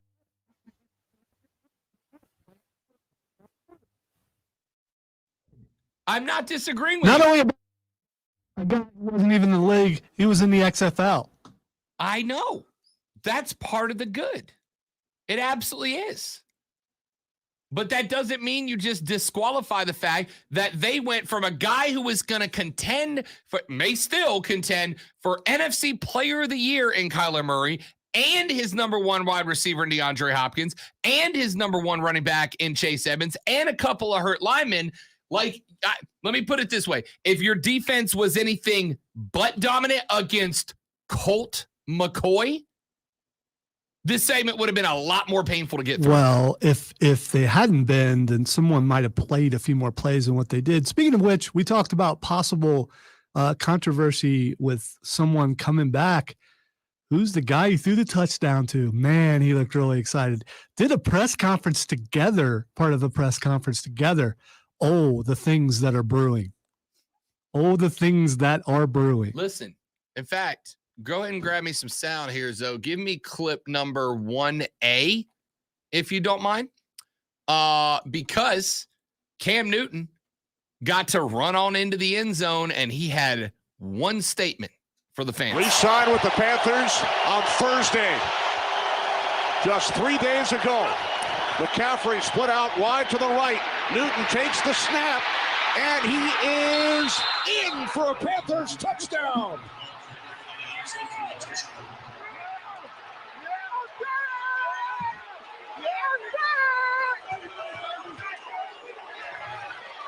Yes, he is. When you entered the end zone for the first time, you took off your helmet, yelled, "I'm back." Describe those emotions for you in that moment. Well, I put it like this. This time last week, I was eating a bowl of cereal. Like, you feel me? So I told Coach Rule it would never happen again, and it wouldn't. That one on me. But yet, I mean, I was eating cereal last week. You know what I mean? So that just puts things into perspective. You know, after going to church, being with my children, and really not even watching football. It was just about, maximizing the person that I need to be. And so for that, it was just all just a rush of emotions. I'm back. That's what Cam said. Took the helmet off, found the camera, and said, "I'm back." And then had to apologize for the 15-yard penalty because he's doing it just a little too much. You do it twice, okay. But if you continue to disrupt the game, you're going to get a flag. Disrupt the game. He scored a touchdown. Yeah, then he delayed the game because of the celebration. I got that. I get it. I was okay with it too. 15 yards are a problem. No.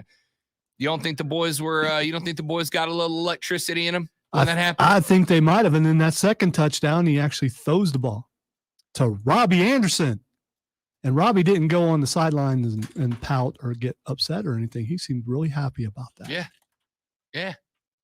I don't know, man. The boys were happy. The boys were jolted. He's going to come back to earth the more he plays. But for now, you got to think of how much pent up frustration and energy Cam had, especially when he got the call to go in there and score one early for the boys. That's you were wrong. I was right to two teams. Oh yeah, that was to the Panthers and to the Patriots. Yeah, look, I said to all 32 teams. I said going in from the beginning. I said going into the very beginning, hey, look, Cam's out here to prove everybody wrong, and one of the groups he's trying to prove wrong. He's trying to prove the Panthers wrong, right? He's trying to prove that they were wrong to let him go for Teddy Bridgewater in the first place and that they were wrong not to bring him back earlier. And look, I'm not going to say that that's definitely what happened yesterday, Lonzo. I'm not going to say that the Panthers and the Cardinals game proved, Cam Newton's back. He's ready to go. He's the guy now. I'm not quite there. I think he's going to have to do a heck of a lot more than, what was he, 3 of 4 for 8 yards and a touchdown? Like it was a good start for a guy who had dressed Thursday and Friday for practice, and that was it, right? He can't be a gimmick. If you use him as a gimmick, you're making a mistake, and I don't think they'll do that. I don't think they have much of a choice. But if he starts practicing, what if PJ plays better? That was a big question, right? I mean, you look at the stat box. PJ Walker, 22 of 29, 167, no touchdowns, 1 pick, QBR of 67.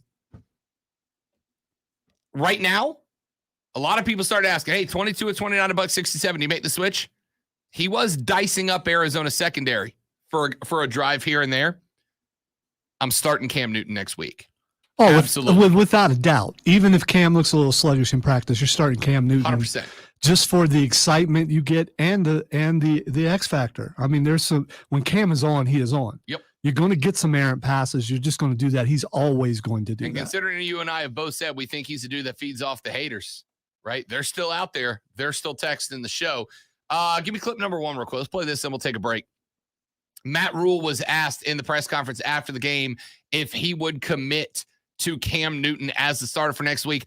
I want you to listen to this clip, but I want you to pay real attention in the middle to one thing Matt Rule says. Again, it was just about today for me. I mean, obviously Cam's a weapon. We're going to use him a lot of different ways. He did what he did today off two practice reps, really a day of practice. So, I'm not going to, and as you can move forward, I hope you guys understand. I probably won't answer very many schematic questions. I only have a couple of advantages, but that's one of them. So, we have 2 guys that played excellent at that position today. And so we'll mix and match or play or, kind of as we see fit, but it was certainly a jolt in the arm today. I'm just not going to say anything about it right now. I'll talk to you guys on Monday and I'm enjoy this win. I just want to make sure I clarify this one more time for everybody. So there's no gray area. I'm not saying anyone's not starting. I'm saying I'm going to get on the bus and enjoy this win. So just so everybody, before the tweets go out, they probably already went out. I'm not saying anything because even if I knew it, which I probably do in my head, what I'm going to do, I'm not going to say it till you're probably on Wednesday. You guys are going to ask me, and I'm going to say, hey, guys, I'm not sure yet. So just we're on the same page. That is what it is. That was fun today. Let's let it be fun. Matt Rule said, even if I knew in my head, which I probably do, I'm not going to say anything about it. You're getting Cam Newton next Sunday, ladies and gentlemen. Well, and the other thing is you don't want I don't know who they play next. You don't want them to know. You want them to have to prepare for 2 different quarterbacks, right? So you don't announce that Cam's a starter till game day, probably, if you're that coach, right? I mean, I know we want him to say Cam's a starter today, but if you're Matt Rule, don't you wait? Yeah, I mean, I probably wait till Thursday, Friday, right? Like, I want to throw because keep in mind, not only you got the Washington football team who just beat Brady's Bucks, but they also lost Chase Young for the season with the ACL, which means they got to retinker their entire defensive line. They got to change everything about the front seven. I'm holding off on that until the last possible. Plus, minute. Ron Rivera, he has familiarity with Cam quite a bit. So you make him have to split up the time for his defense preparing for either quarterback. Then you can't focus entirely on Cam. But this will be a bigger test for Cam this week than Arizona was, just because of the coach on the other side. Yep. It's going to be interesting. We'll talk more about it coming up. All I'm going to do is say, look, that was a hell of a team win for the Carolina Panthers on the road at an 8-1 team, but also they were missing their 3 biggest bullets. Let's not act like you won the Super Bowl. All right. You got a lot of work left to do. We'll talk more about it. No fun here. No fun. Yeah, you know me. I hate having fun. I am very anti-fun. Back after this on the Rob Brown Show. It's ESPN Upstate.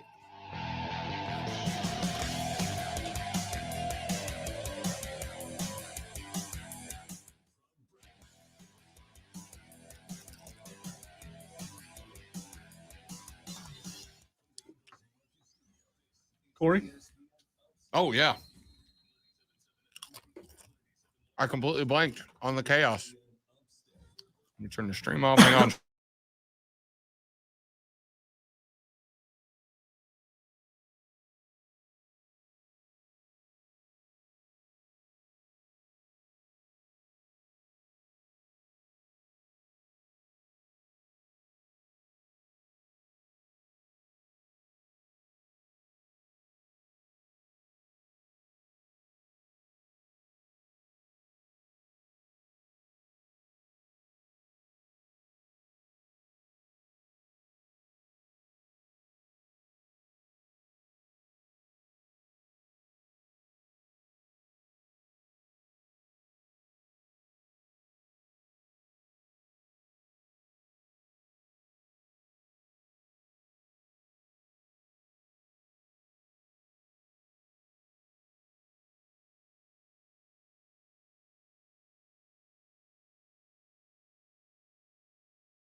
The Rob Brown Show rolls on. It is ESPN Upstate. Rob Alonzo, you and out of the phone lines we go. Every Monday, we're joined by the young man in Columbia, South Carolina. He covers the Gamecocks football program and really athletics department on behalf of the Greenville News. His name is Corey Diaz, and he joins us now on the show. Corey, what's up, fella? How we doing, big guy? Hey, man. Austin had a crazy return trip back from Columbia, Missouri, back to Columbia, South Carolina. But man, look, hey, sometimes you just have to tough it out, man. So we're doing good. Love it. Talk to me about that game. Speaking of toughing it out, we had kind of hoped that the momentum was going to carry from a very impressive win against Florida last weekend to getting another road win out at Columbia this weekend. And hey, look, close game, but just a couple too many mistakes for the Gamecocks. Run that game down for me, in your opinion. Well, my opinion, Rob, is that I think we may have learned more about the state of where the Florida football program is last week after that loss to South Carolina than maybe we knew more about South Carolina itself. I think a lot of people, and maybe even a little bit with myself included, I think we got a little glossy-eyed with just how dominant South Carolina was over Florida. But South Carolina just may be that bad because the South Carolina team that I saw this past Saturday at Faro Field in Missouri was not, or at least it didn't look like the same team that I had saw the weekend prior. They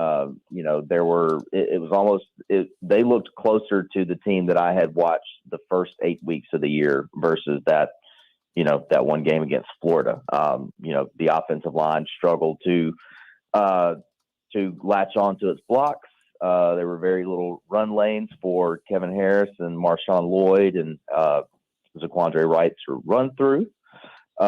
Jason Brown came back down to earth, threw a pick on, I believe, his second pass of the day, and that kind of set the tone.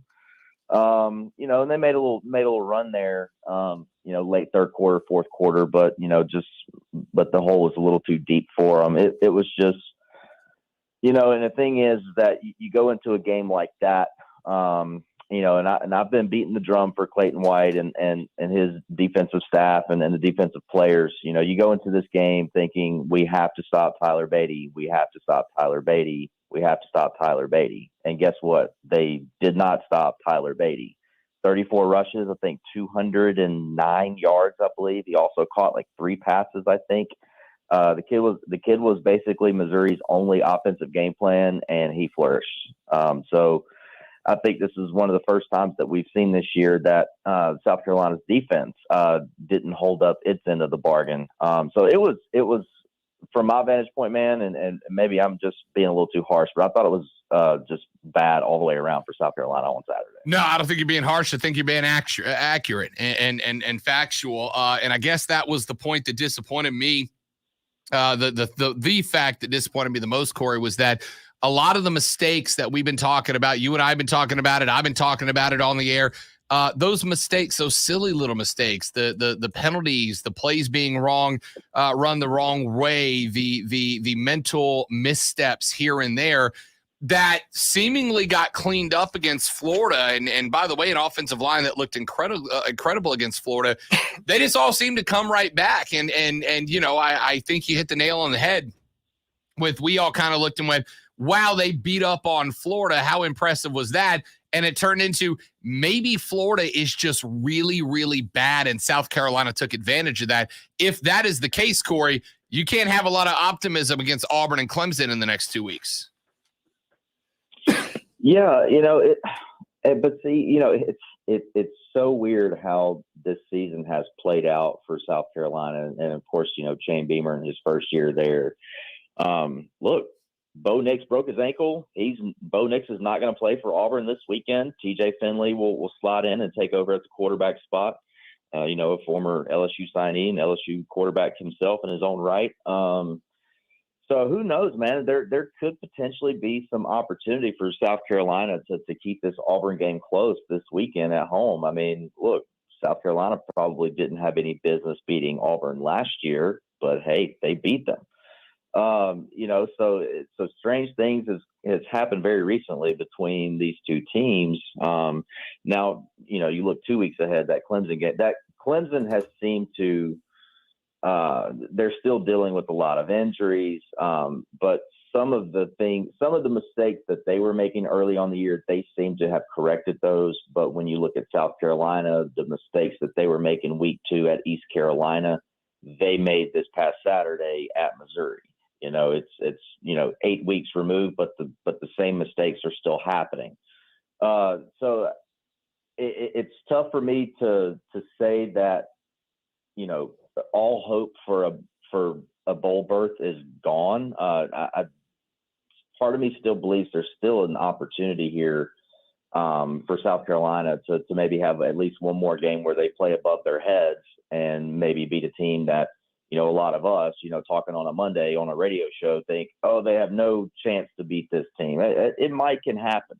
Now, offensively, they've got to get that run game going, man. And I know we've talked about it for so many weeks now, and we thought maybe that things were different after that Florida game, but I mean, it was just not there this past Saturday. It was almost as bad as what it looked like against Vanderbilt a few weeks ago. It's mind-boggling because you handle a team up front that's got all of that athleticism and talent that Florida does have.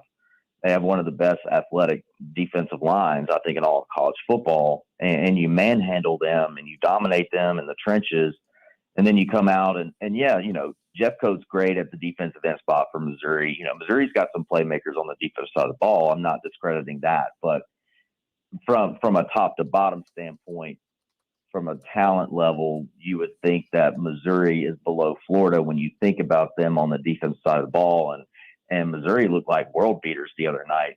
And again, is that more of a representation of Missouri's defense is that good, or is that more of a representation of South Carolina's offense was inefficient and rarely executed on Saturday? And I kind of lean toward the latter there. Corey Diaz is the staff writer and beat reporter for the Greenville News, covering the Gamecocks of South Carolina Athletic Department over in Columbia. He joins us every Monday to break down Gamecock football.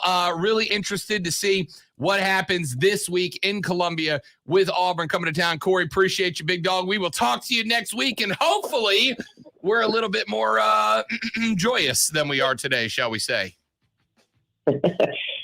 We end our call every week with the same little note here. So we'll see if it happens, man. Hey, basketball season's around the corner, Corey. That's Corey Diaz, staff writer, beat reporter for the Greenville News in Columbia. We're back after this to wrap up hour number 2 of the Rob Brown Show on ESPN Upstate.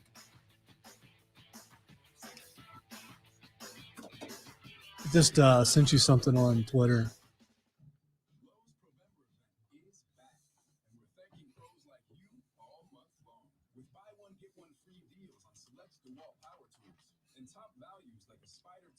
Oh, no, thank you. Oh, no, thank you.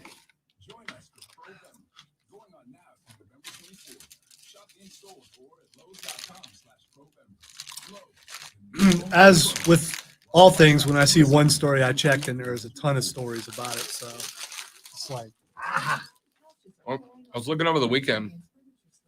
I saw a bunch of tweets that it was like, storms killed 3 in Egypt. Oh, you've elected not to shoot anymore, huh? After your I didn't want to interrupt your story. 1 for 15 day. I didn't want to interrupt your story. Yeah. I accept that. And I was like, man, I guess if you get hit by lightning, it could happen, but it just seems weird. Now it makes sense. I mean, it doesn't make sense. This is still absolutely wild. With Walgreens Find RX coverage tool, you can compare plans online, over the phone, or in person. yeah. And if they're not real big scorpions, you probably just don't even notice till you're dead. Ow, something bit me. Boom. When we have scorpions in Florida in the woods. And By the way, there are scorpions here. There are. Yeah, there are. Yes. I think there They are. end up in the house on occasion. Yeah. It's not pleasant. They show They're only up, about this big. They but show up still. under black lights. Mhm. If you shot a black light over a scorpion, it glows like hard, like white. So when you go camp in Florida, he'd bring a black light, and the last thing you do is when you you open his sleeping bag all the way up, you run the black light all the way over it, you flip it over, run it through it again. You got to make sure you check your shoes before you put them on because they'll crawl in there.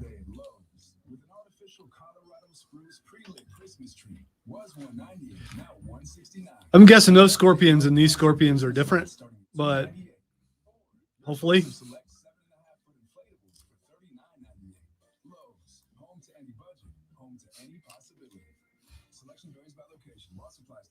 He who maintains. What do I maintain? That's the question. Sanity sometimes. That would imply that sanity exists. How many crazy people are actually in radio? I think quite a few. Most of them. That could not operate in regular society. I've had real jobs. I do not do well. I haven't had a real job since I got into radio, if that's what you want to. I mean, I haven't had to go back to that stuff. Yeah.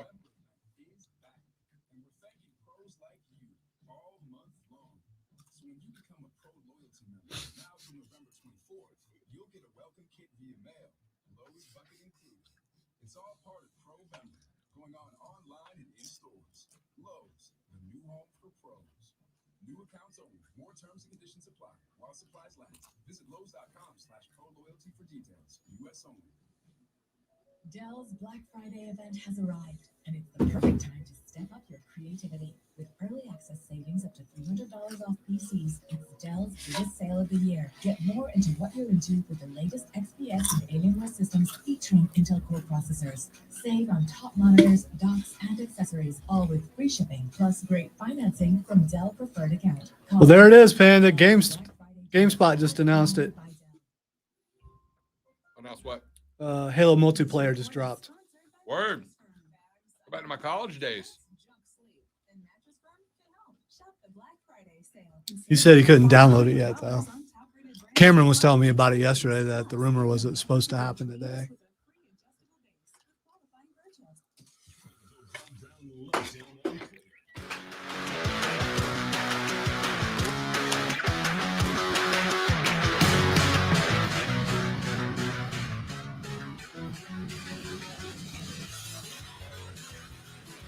All right, the Rob Brown Show rolls on. It's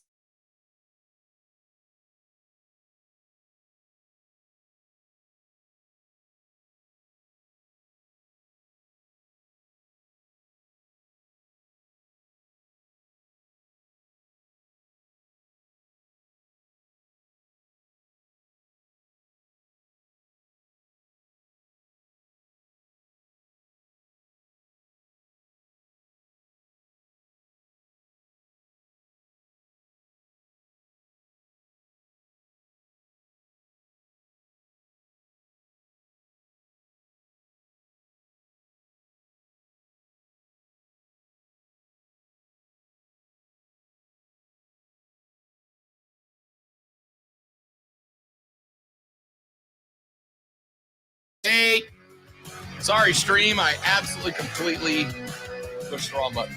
To make you feel better, I was just setting up the next hour, so you didn't really miss anything.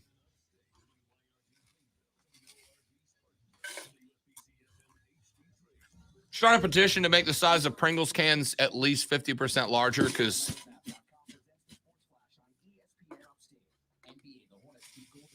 It's by design, so you can't grab just one. you can't what? You can't grab just one. You're going to turn the can up, And now you're stuck and you're with going to get 50. with multiple. Yeah, that's.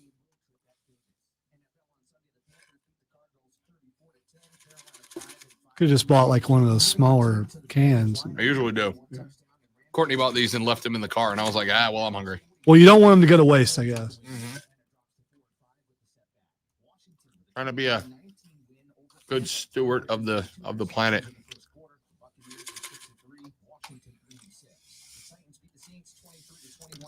Titans. airs Carolina Panthers football every Sunday. Carolina kickoff starts 2 hours before kickoff. That's the Sports Flash. I'm Chuck Sanders on ESPN Upstate. Roger Goodell is such a clown. I'm shocked his nose isn't circular and red. All right. My entire career, have interviewed many people that I don't like or disagree with, but I respect. Josh, I pushed the wrong button when we were coming back. I pushed the mute button instead of the not mute button. That's my bad. But we're back.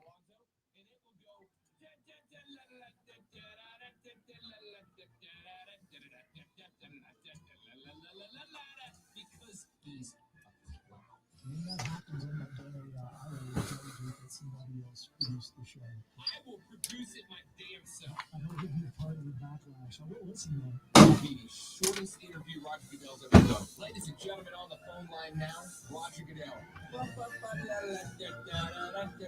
Click.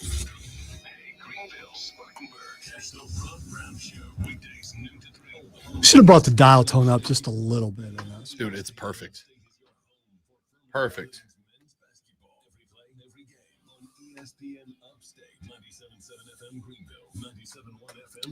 Russell Wilson and Aaron Rodgers combined for no touchdowns and 3 interceptions. Harley in the first break. Okay.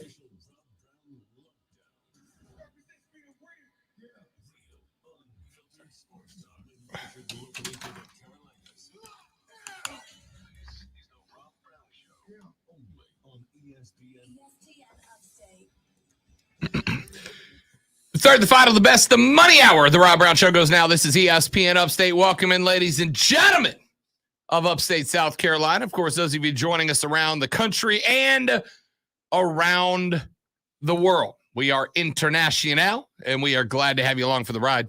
First intro of the day, technically. It is the first intro of the day, isn't it? Did we get the intro in hour 1? I don't remember. It was so long ago. I don't believe so, no. Oh, well. We good. We good. We got an intro. We got music. We got breaks.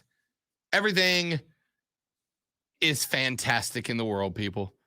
Is it? Nope. But we're going to pretend like it is for the next 56 minutes and 35 seconds. All right, when you say we, you mean I will, and you're going to continue. By the with... way, that was very pessimistic of you, Lon. No. What I'm saying is, if we continue with the track that the show is gone today, all the positivity is going to be on this side of the glass.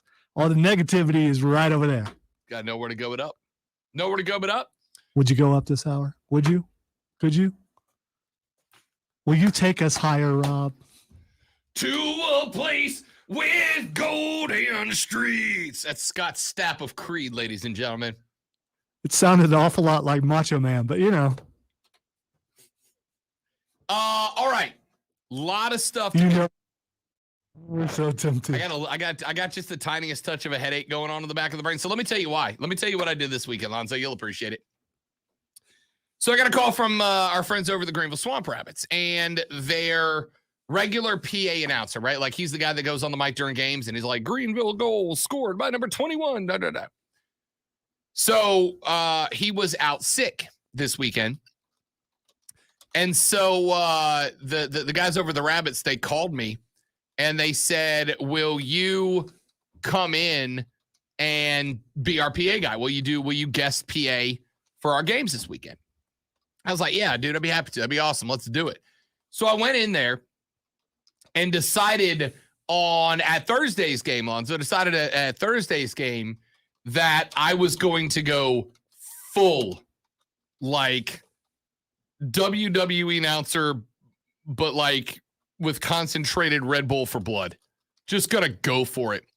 And I did. I put everything I had into the like loud, angry Macho Man on the PA voice, you know, to the point that I can't even reenact it on the air. But if anybody was there at the game, they'll let you know. I got done with the game Thursday. So, and I was relatively sure I like popped a blood vessel in the back of my head. Then I went back on Saturday to do it again. And at that point, Lonzo, I had set the bar, right? Like the bar had been set because of Thursday's game. Yeah, you can't go in there and go straight up NPR after you just did Yeah. what you did the night before. I can't go all adrenaline on Friday. Greenville, I can't do that Thursday and then show up on Saturday and go, ladies and gentlemen, welcome to the ice. You're Greenville Swamp Rabbits. No, you can't do that. I had already left it all out there. So by the time I got done with Saturday night's game, my head, like it was pounding, Lonzo, absolutely pounding. And I get done with the game, and I'm talking to a couple of listeners after the game Saturday night because they did a little fan engagement thing Saturday after the game. And so I started chatting with a couple of folks, and they were like, dude, we want you to do this full time. Like, you'd be awesome at this. And I said to myself, I absolutely cannot, because I'm pretty sure I'd have an aneurysm like halfway through the season. Killed me. But what if they supplied you with all the free Red Bull you could have, and a little bit of oxygen. Oxygen tank, therapy, and a bucket of bourbon and honey at the end of every game. And that's the beginning of the negotiations. I had a good time, though. We had a lot of fun. I did PA announcing a number of years ago when I lived down in Pensacola for the hockey team down there. I was their fill-in guy. So it had been a few years since I did it. And I'm not going to lie, I kind of feel like I nailed it. But at the same time, I am hurting today. That's all right. It was worth it. I told you guys when I got here, my job, my mission was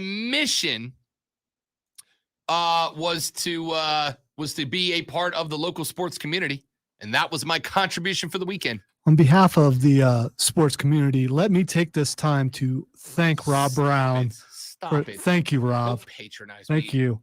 Save your patronizing when we're off the air.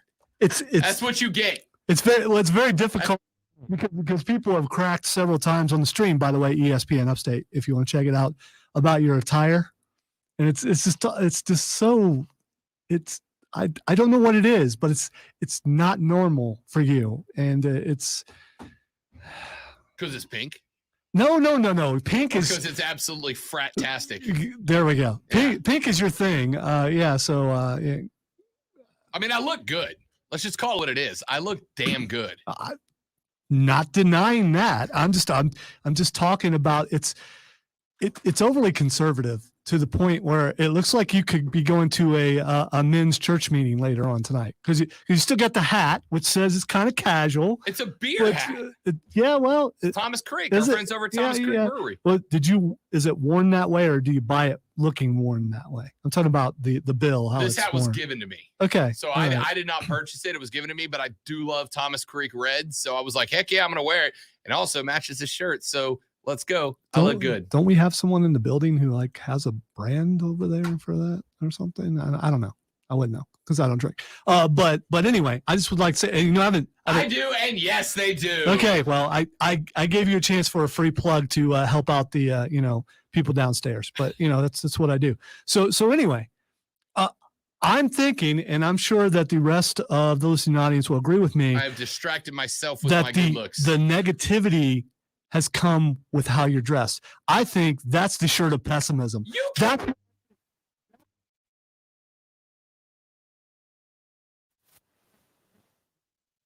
Pink pattern shirt, a pink Thomas Creek Brewery, baby blue on the shirt. So I've matched it to the baby blue Sambas. So we're down to the footwear.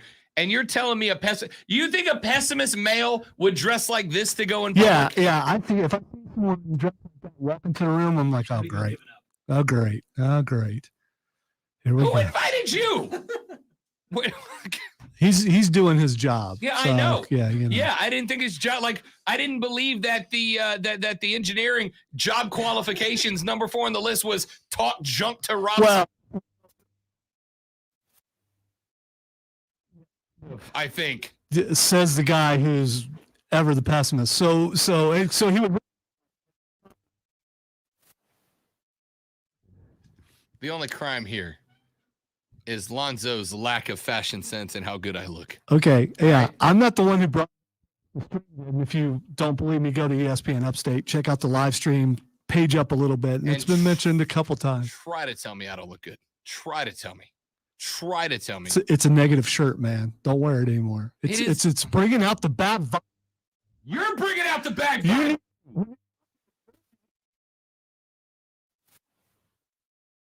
To the meeting. Hi, my name is Rob. It's called having versatility and adaptability, Lonzo.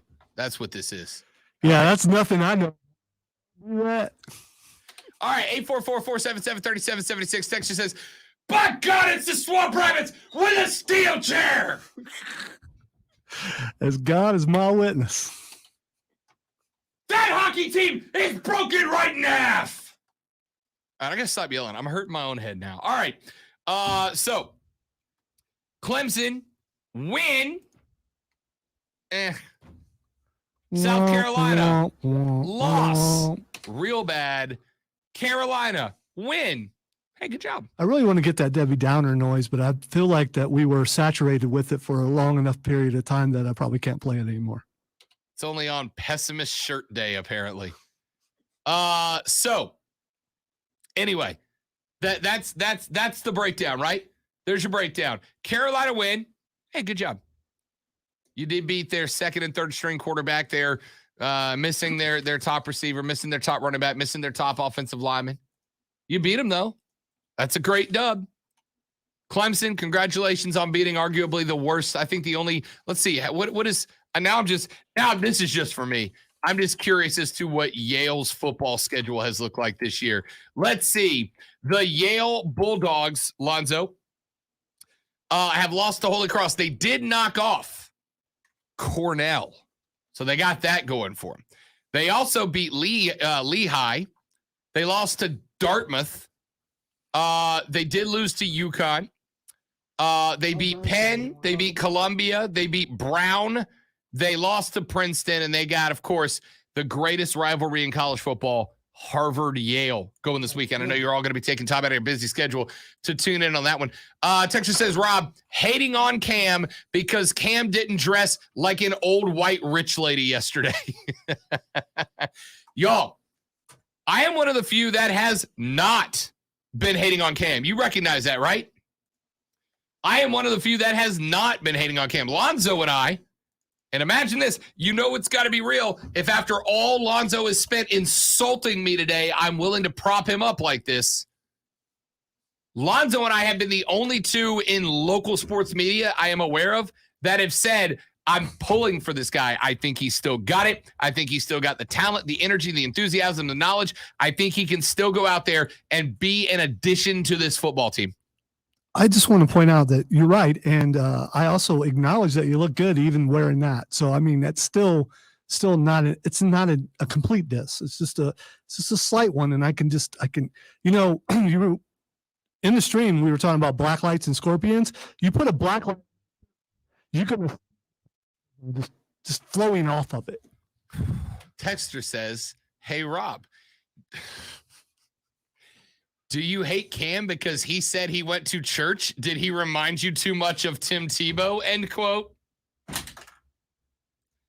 Jack is on the phone. Jack, save this segment for me, please. Tweeted a day, by the way. How you doing? Good, buddy. How are you? Living the dream. Good to hear it. You know, I was sitting here watching the game, and I'm watching Cam come in. I know they weren't going to use him a bunch, and he had this little pouch down there with the little, like, 15 plays they had scripted for him, and those are the ones he knew and all that stuff. But as soon as he came in, you saw a spark. It was there. The whole team lifted. Yep. You saw it on the sideline. You saw it in the reaction. And the dude actually wants to be there, even after getting sent away. Why would you not want that man? I'll tell you, like I said, and Lonzo and I have said this a couple of times, Jack, the fact is Cam's one of those cats that is motivated, pardon the youngun's expression, by the haters. And to him, I think there's a little part of him that's kind of looking at Matt Rule and Scott Fitterer and David Tepper as in that group, right? So he's not just coming back to prove everybody that didn't pick him up wrong. He's kind of coming back to prove to those guys that they were wrong for ever letting him go in the first place. And you could see, Jack, I agree with you. When he got out there, especially on that first run where he stuck it in on the right side for 6, you saw the rest of the boys get hype around him. You saw that little bit of emotional electricity that got the rest of those guys to take it to another level. And that's exactly what you're looking for out of this guy. My question is, can he maintain that for a full 60? Well, hopefully, the time off helped. I mean, he got banged up and, he came back and he wasn't really back all the way, but he hadn't really played much now. Hopefully, the rest helped and we can get a good season or 2 out of him. That'd be great.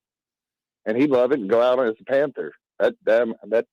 Why is that not cool? Yeah, no, I agree entirely. I agree entirely. Jack, appreciate it, buddy. Good to have you on the air. Thanks for checking with us. Yeah, I listen, I think you absolutely want to see Cam Newton retire as a Panther. I don't think you should see him play in any other uniform ever again. But I think it also comes down to, can he get it done, right? You got it done yesterday, but what did he play? 8 plays, 9 plays? Ran one in, 3 of 4 through the air for 1 touchdown. I think he did everything right yesterday. But I still think that I still got to see him do it for a full 60. I believe he can, but I got to see it. Do you think if they needed him anywhere else in that game, he would have played more? Do I think? Say that again. So if they got down in a position where it's they needed him to win the game, if they needed to play to win the game, would they have brought Cam in to do that? Yes. Because here's what I said. Rule 7 for Cam. No one thought they'd see him that early, which was surprising. When he came in, I'm sure I'm not the only one who thought touchdown. But I thought he would throw a touchdown.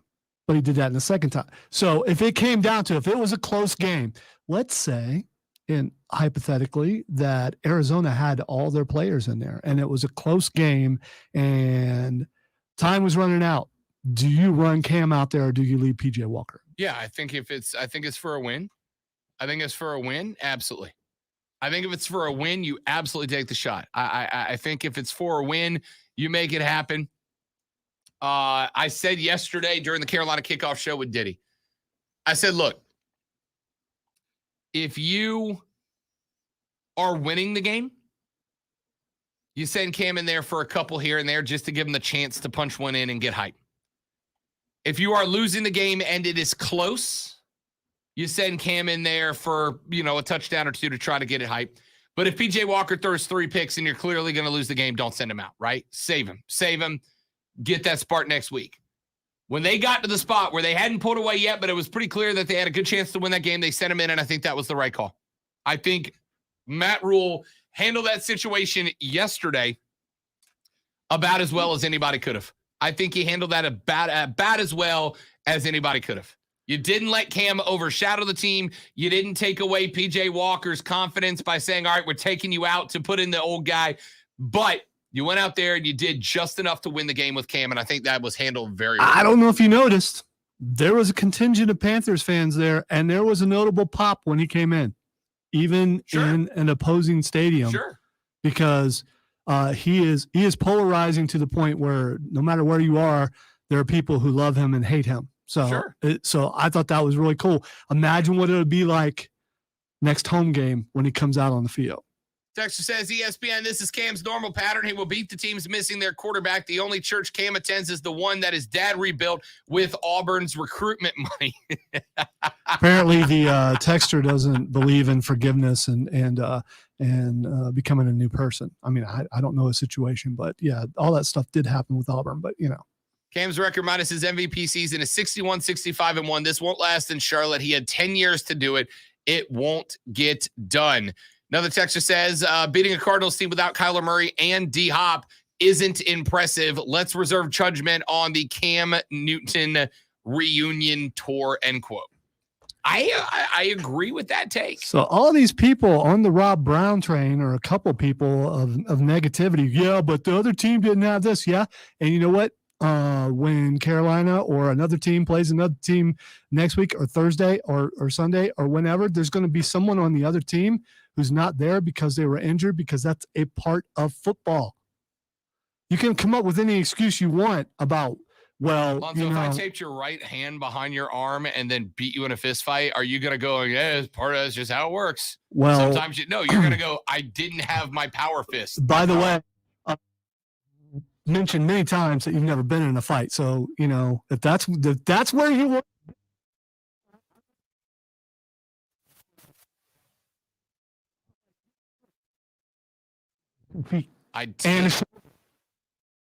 All right. I was just saying, you might still win, but your best punch can't be thrown. And if your best punch can't be thrown, then am I going to go around telling everybody I beat Lonzo in a fight, and you just be like, yeah, he did. Hey, Rob, it is what it is. You tie my hand behind my back, I can still do a black mass. You know what? I'm putting a bottle on the chair during the break. We're about to find out. We're about to fight. You just levied something on yourself that you now get to prove. Okay, why not? Bottle at my head level, and you got to roundhouse kick it. By the way, you might be bent over by the time I do it. I'm not saying you're. That works. Don't walk it back now. You said it. All right, let's take a break. You sound a whole lot like somebody else right now, but that's fine. And I took his challenges too. Okay. Doesn't mean I was successful, but I'm not going to back down. I'm straight up telling you, I can't do it. I'll pull a hammy. I might pull a hammy watching you do it. We might have to do that after the show. We might have to do that after the show. If a low blow happens before the black mass, then the head is a lot lower. It's still a black mass. Still is. By the way, a black mass is a wrestling move. It's a roundhouse kick to the face. We're not actually talking about a We're also black not going mass. to roundhouse kick each other in the face. Probably. I'm going to a break. Well, you're. Rob Brown Show, ESPN Upstate.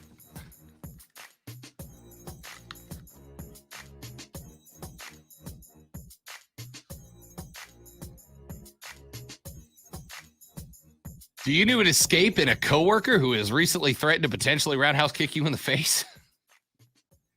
But tell you about my friends at Harley Davidson of Greenville. HD of GVL is your home.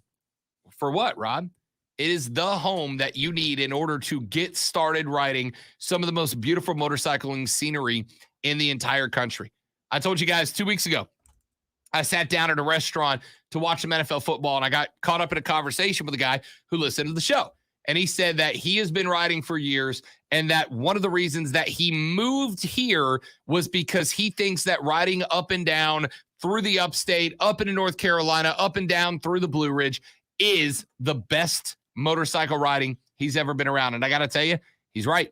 He's right. I've ridden through Florida, Alabama, Georgia, Mississippi, Louisiana, and I will tell you that my favorite rides have all originated from the upstate. And if you are going to get in on that, you need to go visit with our friends at Harley Davidson of Greenville, because they are going to set you on the ride of your dreams, on the bike of your dreams. It doesn't matter what you're in the mood for. Maybe you're looking for a little cafe cruiser. Maybe you're looking for a big dynamo, a big hog. They have got you covered, ladies and gentlemen, and they can tinker to make that bike exactly what you want it to be. And once you get that bike, Harley Davidson has folks that are certified, trained to work on your motorcycle, unlike anybody else. Go see Harley Davidson of Greenville at 30 Chrome Drive in Greenville, or see the entire inventory online on upstateharley.com. Upstateharley.com. It's our friends at Harley Davidson of Greenville. Jesse said, I'm going to the restroom. What? What?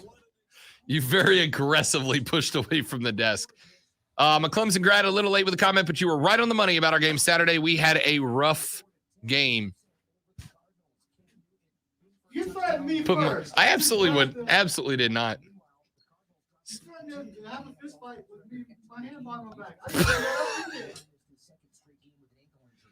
Rob looks like Karen and Peak, who complains about the. You guys are awful.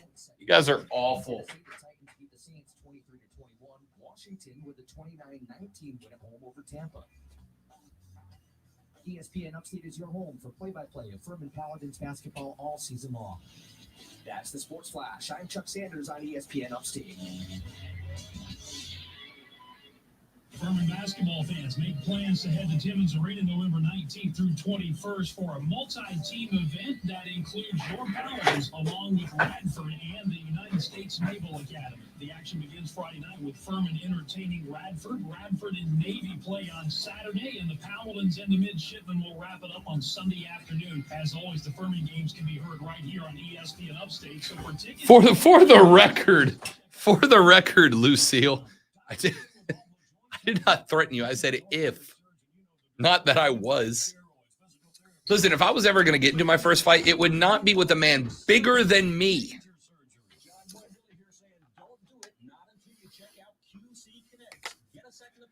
Learn all about these natural biologic treatments, restorative regenerative alternatives that can repair and restore damaged tissue in your knees, shoulders, back, and hips, and other joints as well. I feel like I have to protect myself, so you know. Yes, you know.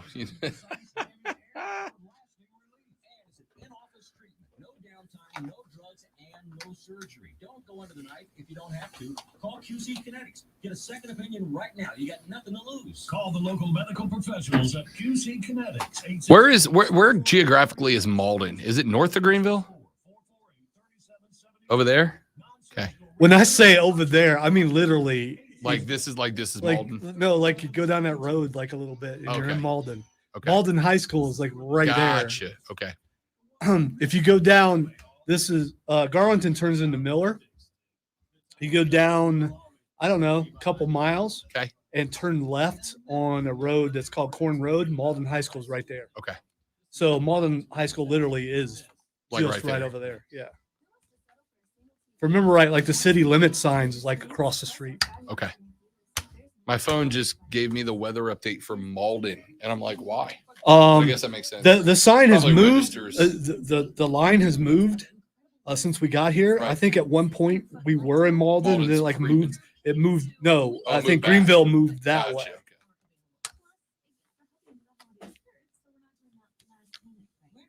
'So what is weather in Malden? 62 degrees and sunny. By the way, if this is real, I would not be doing this because that would hurt. I dressed up one year as the governor, and I made. Oh, I could Lucio see with my that. Oh, that would with work. My actual Louisville Slugger. See, I have the picture. I mean, I know I have the picture, but let me see if I can find it. So I dressed up as the governor, and I made a Lucille. I used fake barbed wire though, but I spray painted it silver to look like a real bar. And the guard, it was for a show we were playing, and I was going to bring Lucille up on stage for between our songs. And the bouncer was like, "You're absolutely not bringing that in." And I'm like, "Dude, it's fake barbed wire." Like, and I touched it, and he's like, "Dude, it's still a baseball bat." Still a baseball bat. Absolutely. I was like, "Oh yeah, I didn't think about that part."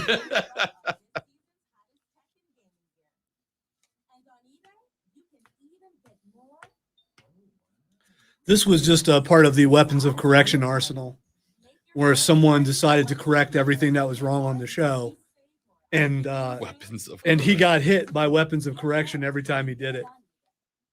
It actually worked for a while until he realized what I was doing. Psychology is very important, especially in radio.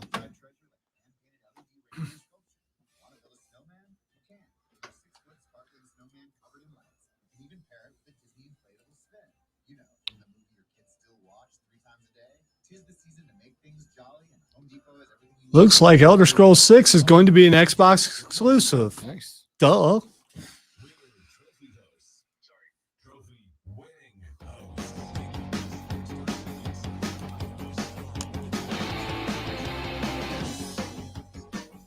right, now we have listeners texting in to tell us how they could beat us in a fight.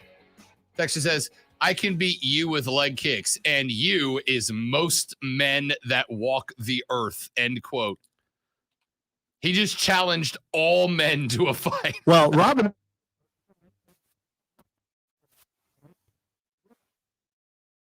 Never. Well, no, in football, one of the few times I went out of the field, out of the game, is I got leg whipped in my calf. Big Ten country, y'all. Yeah, it hurt. Big Ten country. Yeah.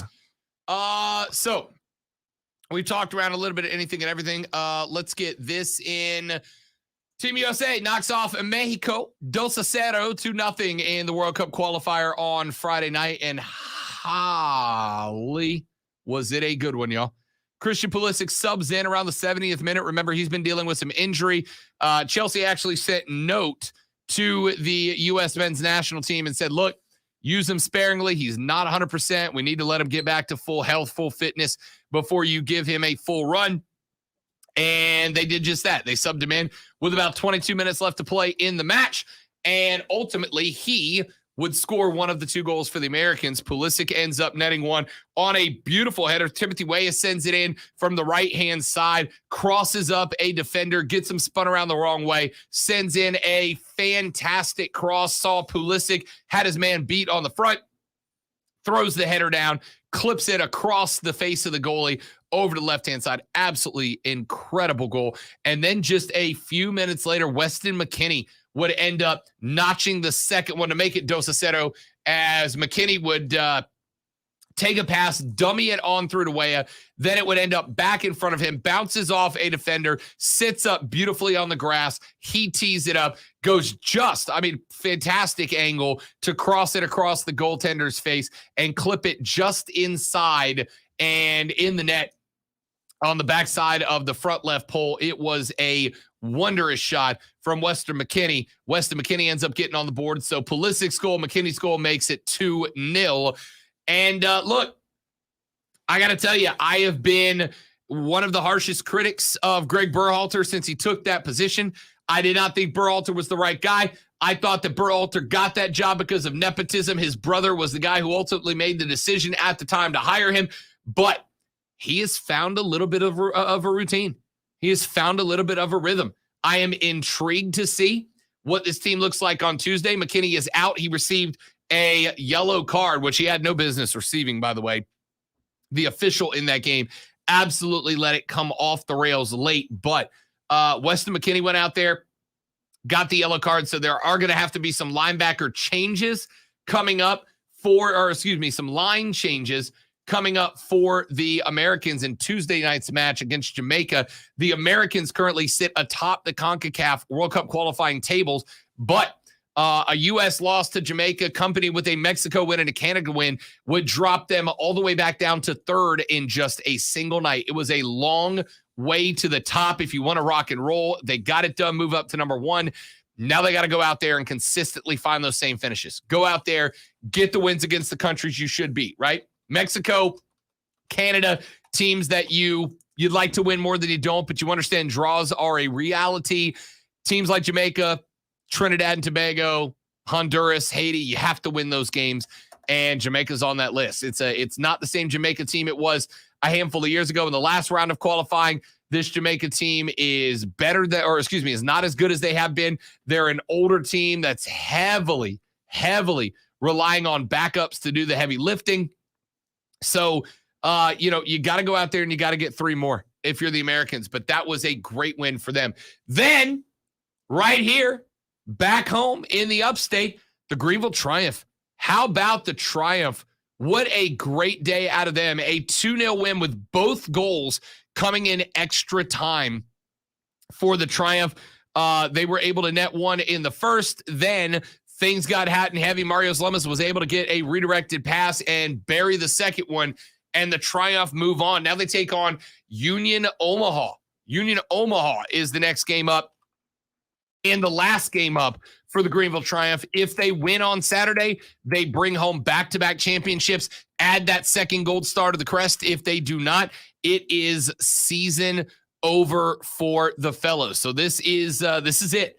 This is the biggest 90 we've got. We will hear from Doug Irwin, our buddy, the CBO of the Triumph, who will tell us probably tomorrow who our guest is going to be from the Triumph coming up on Wednesday. I'm very, very excited about that. Had a couple of games against Union Omaha already. Did the Triumph back in May on May 16th. They took a 1-1 draw up at Union Omaha. They had another match against Union Omaha later in the year. They took them on the road October 9th, and they knocked off Union Omaha. This is a place that the Triumph have already won. They have already won at Union Omaha. They got a draw at home and went up and won 1-0 on the road at Union Omaha. So it can be done. It can be done. But it is going to be. Union Omaha won their game against Tucson FC 6-1. 6-1 was the final in that one. So the offense is clicking right now for Union Omaha. The Triumph will need to put together the best 90 they've put together. We'll have our weekly Triumph segment Wednesday at 12:20. Texture says, the official sucked. That was USA Magic. It really was. It really was. It was the exact game you were looking for out of the Americans. They had some spots that in years past, I don't think they would have had the quality finishes that they did. I don't think in years past, I don't know that we have the McKinney goal. I certainly don't think we have the Pulisic goal. It took Tim Weah being absolutely magical on the ball outside the box to put that header in exactly the right spot. It took Pulisic realizing that he had the man beat and crossed up to attack it. I don't think we've had that type of quality on the front line in many, many moons. And the Americans showed what a difference it is by beating the by the way, the last time that either the U.S. or Mexico beat the other in 3 consecutive games in 1 year, you got to go back to 1937. 1937 was the last time that either one of these two clubs was able to beat the other 3 consecutive times. And now the Americans have done it. How about that? Let's take a break. We'll come back here in just a minute. We'll get one more football segment. Then we got Twitter trending topics. It's Monday. It's been a weird one, but we got through it, didn't we? On the Rob Brown Show on ESPN Upstate. Let me jinx some things. We still got 23 minutes. Yeah, right.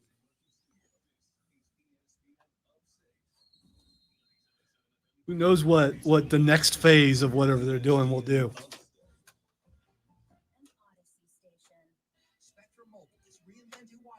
Especially since this thing is supposed to take an entire 24 hours. The update? It could. Yes. Hooray. Oh. Very nice. That was a homemade Lucille that I was not allowed to bring to the market.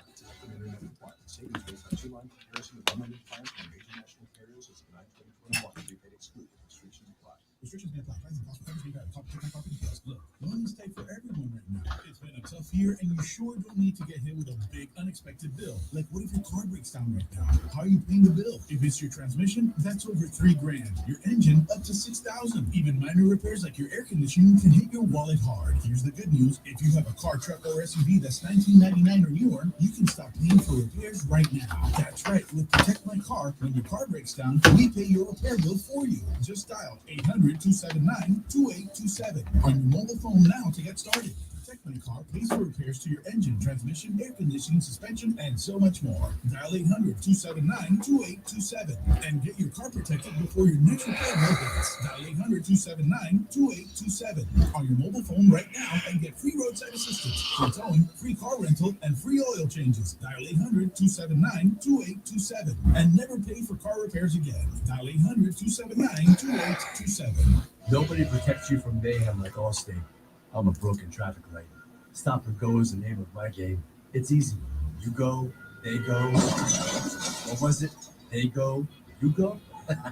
And if you have the wrong car insurance, these repair costs could stop you in your tracks. So get Allstate's new low auto rate and be better protected from mayhem, like me. Not available in every state. Based on coverage and limits selected. Subject to terms, conditions, and availability. In most states, prices vary based on how you buy. Allstate Bar and Casualty Insurance Company and affiliates, Norfolk, Illinois. Woo! Yeah. Woo! Yeah. By the way, when you do get to watch Shang-Chi, when you click on it up at the top, yeah, you know where there are options? Yeah. Up there is where you can click on the IMAX. Okay. Yeah, I'll watch it on my Xbox.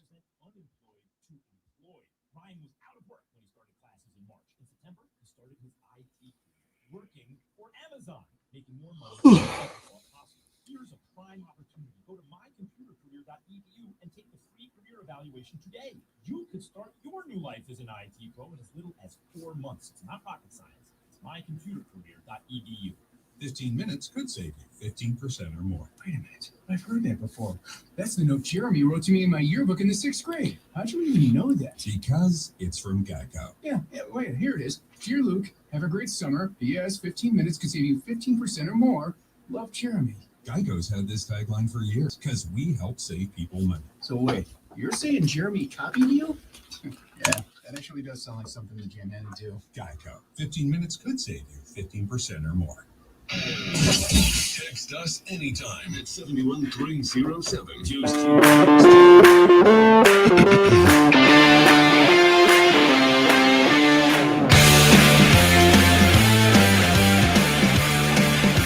So I've been accused a number of times today of being pessimistic. Lonzo blamed it on my shirt. I've been told that throughout my career. I elect to believe I'm realistic, and I think it's important to remain realistic, right? And this most of this was targeted due to my take at the Panthers game. Look, it was a great win. It's a great win. Any road win against a team with a winning record in the National Football League is a good win. It's tough to do. And especially tough to do when that team's 8-1. But here's what I don't want. I don't want a repeat of what happened specifically for the team, because I think the team bought in a little bit, right? After the Panthers started 3-0 with wins against two bad teams and a good team that was, does this sound familiar? Missing a number of starters, its best starters, and was missing a handful of coaches due to COVID. After two good wins against bad teams, and a win over a decent team that was very banged up at the time, I started getting the texts, the tweets, the emails from Panthers fans going, Rob, you're a pessimist, you're a hater, you're this, that, and the other. You know, we're about to beat New York. We're going to beat Minnesota. We're going to beat Philly. We're about to start the year 6-1. And I said, hold your horses just a little bit. Look at these wins without the silver and blue glasses on. Look at these wins from a pragmatic standpoint and tell me how you feel about them. And it didn't slow y'all down. And then the Panthers lost 4 in a row. And things didn't look good. Then they bounced back against Atlanta, got a win. And everybody said, all right, there it is. We righted the ship. We're back to where we were. Then you got hammered by New England, right? A good team got hammered by New England. Then everybody came out, all right, well, they're really good. Let's see what happens. And you go beat a good Arizona team. But I think for the sake, and this is really more for the team than the fans. Fans can feel however they want to feel. It is what it is. But I think the team bought into the press clippings a little bit at 3-0. And I think when they bought into the press clippings at 3-0, they got a little big for the britches. And I think they kind of half expected that wins were just going to roll in, right? Well, why not? We rolled up 3 in a row. We're just going to keep. That's not how the league works, right? Even the defending Super Bowl champions went out there a little cocky, a little overconfident. What were they, 11.5-point favorites over the Washington football team? And then what happened? All I'm saying is this team, I think, bought into its press clippings after going 3-0, got a little big for the britches, got punched in the mouth, didn't know how to respond. The point that I'm making here is I want you to look at that win through a pragmatic point of view. I want you to look at that win through a realist point of view. You were not playing the best Arizona Cardinals. You played Colt McCoy until he got injured, and then their third-string backup quarterback, who I can't even remember his name, and I watched him play yesterday. They did not have DeAndre Hopkins. That guy that we all consider the Houston Texans a tank because they got rid of. And I don't mean like the tank like the big boom gun tank. I mean like a sewer tank. They did not have Chase Edmonds, the guy who was their leading rusher going into last week. He's out with an injury. You took the 3 bullets out of the gun for the Arizona Cardinals. It's still a good win. That Cardinals defense is good, and you guys went out there and put up points in bunches. But that should have been more of a shootout. If Kyler and D-Hop and Edmonds are healthy, you're looking at a 42-37 type game. All right? It's a shootout game. It's a good win. I'm not saying not to be happy with the win. What I'm saying is Don't come out cocky if you're the Panthers like you just knocked off the Super Bowl champions because you did not get their best shot. Still a win, still a good one. Lonzo's right. At the end of the year, when we're piling up records to see who gets into the playoffs, there's not a half win mark for when you beat a team that's missing its starter quarterback. It's still a win. But from the sense of view of the attitude of the team, the attitude in the locker room, I would not start getting cocky about that win.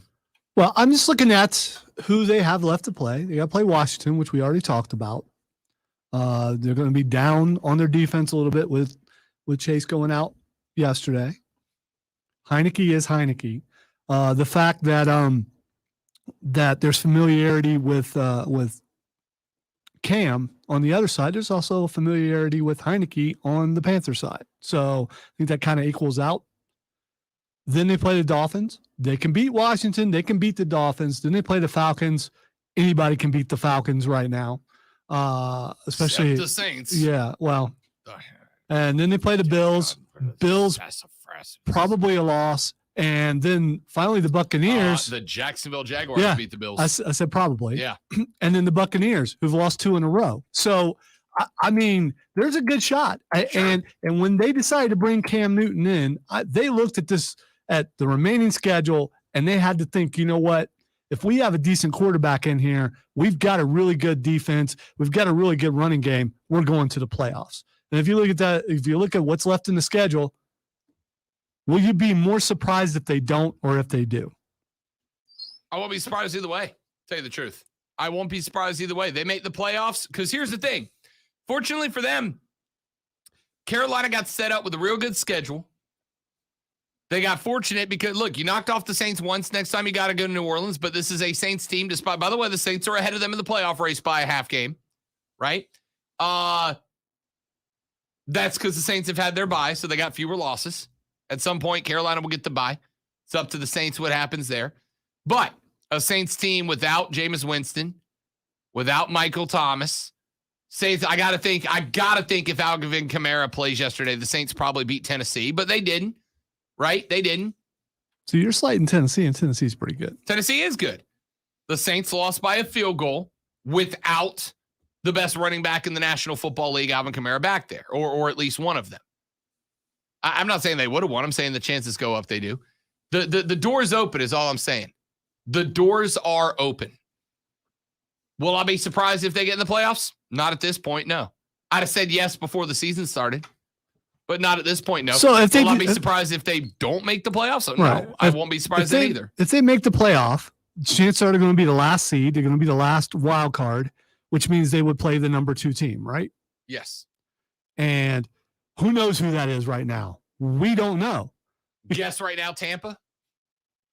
I mean, it's a guess. Could be the Rams. Could be the Rams. We don't know. We'll see what OBJ does tonight. Yeah. Tampa lost 2 in a row. Yeah. I mean, ain't wrong. They could be on the slide. They could lose the rest of their games. Yeah. They probably won't. Texas says, ESPN, I have talked to a lot of Panthers fans in the past few days. It's about 30% there that are glad he's back. 65% don't want him back. The remaining 5% don't care. I would have switched those odds. I'd have said 65% say he's glad, 30% don't care, or 30% aren't, and 5% don't care. Sounds like you're hanging in a negative circle, man. You know, Well, it's my fault. No, Sorry. I'm It's my not. shirt's fault. Yeah, it's what I was going to say. You know, we promised that the show will be more positive tomorrow because there's no way Rob wears the same shirt 2 days in a row. See how the rest of the day goes. Take a break. The text says, any given Sunday is a saying for a reason. Oh, absolutely. Absolutely. All right, let's take a break. We'll come back here in just a minute. Wrap it up with Twitter trending topics on the Rob Brown Show and ESPN Upstate.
I made it past you again.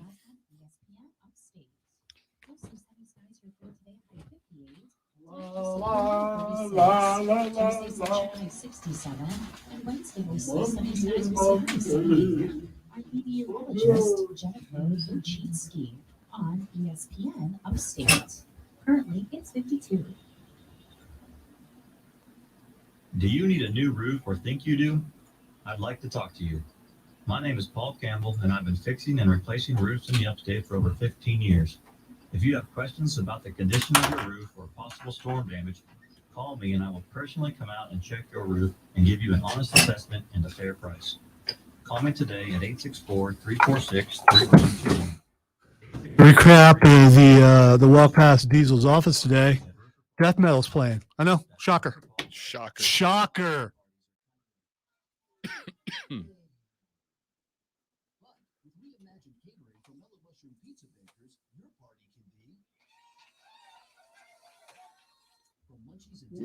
Pizzas, sandwiches, salads, boxed lunches, party trays, and desserts. Our full-service catering menu is sure to create the holiday karma your party deserves. So don't stress out, cater in, and mellow out with the Mellow Mushroom on Augusta Street in Greenville's West End.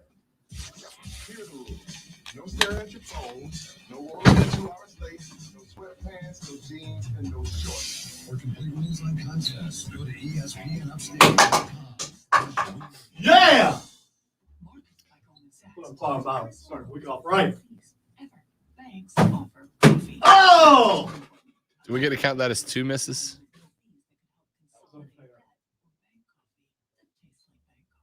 You're in my head now.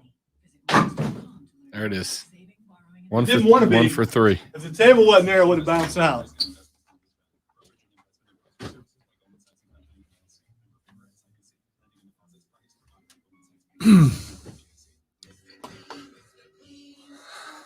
Layers are clean.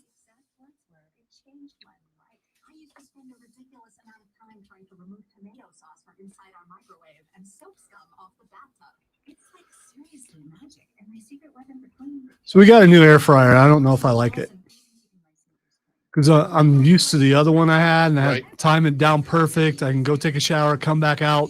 My tater tots are ready to go for breakfast.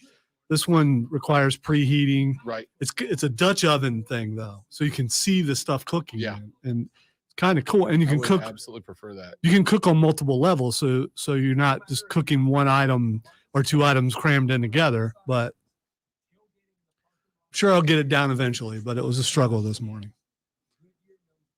When you're used to golden brown to a certain degree and you don't have the timing just right.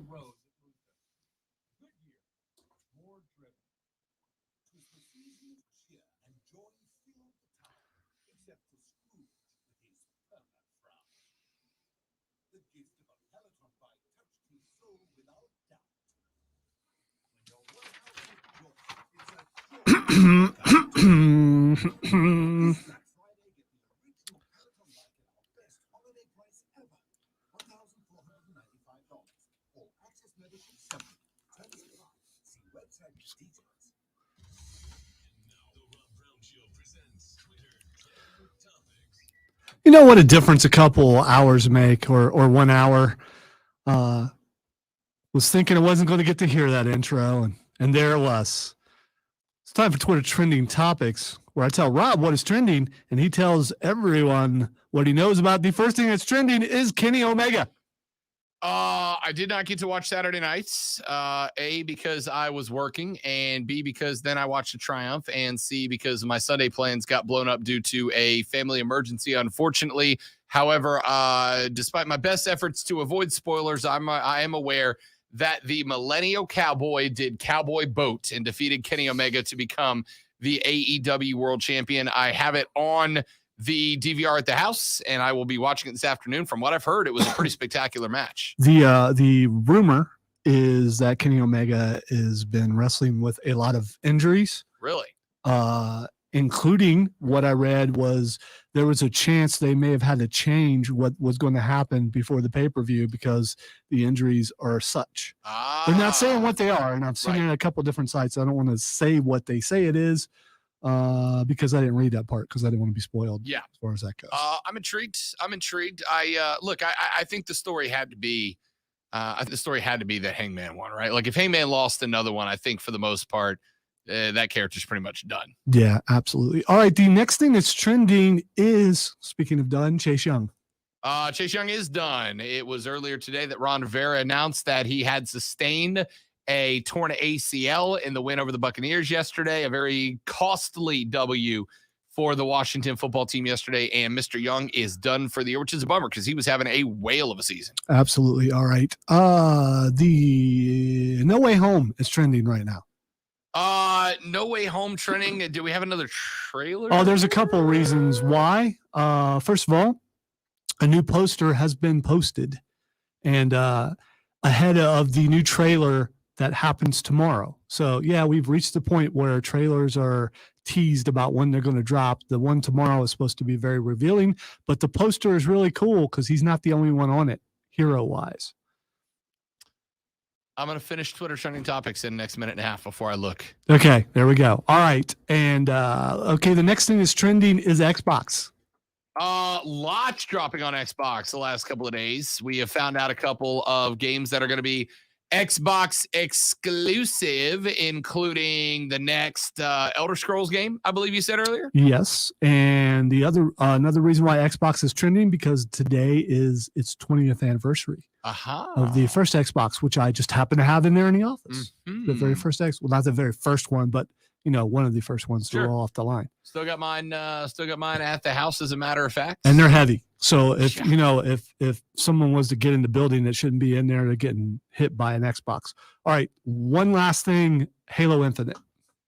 Halo Infinite. So you were talking to me about this earlier, as a matter of fact. Now this is going to be kind of I actually don't know. I mean, I know it's going to have a multiplayer aspect. It is multiplayer. It's a multiplayer game. Yeah, that's what it is. Okay. And it dropped today, and everyone is going crazy about it as far as the gaming world goes. And a lot of people are posting download screens.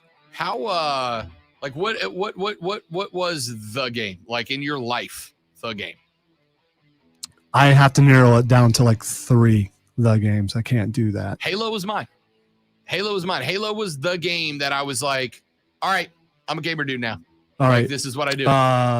For me, I don't know. I've been playing since Pong, so I can't really do that because I'm old. I'm here for it. Let's go, Pac-Man. All right, that's it for us. We're handing it off to Mark Ryan and Diesel. We'll be back tomorrow to do it over and try harder. My name is Rob Brown for Lonzo. This is the Rob Brown Show on ESPN Upstate. Later, brother.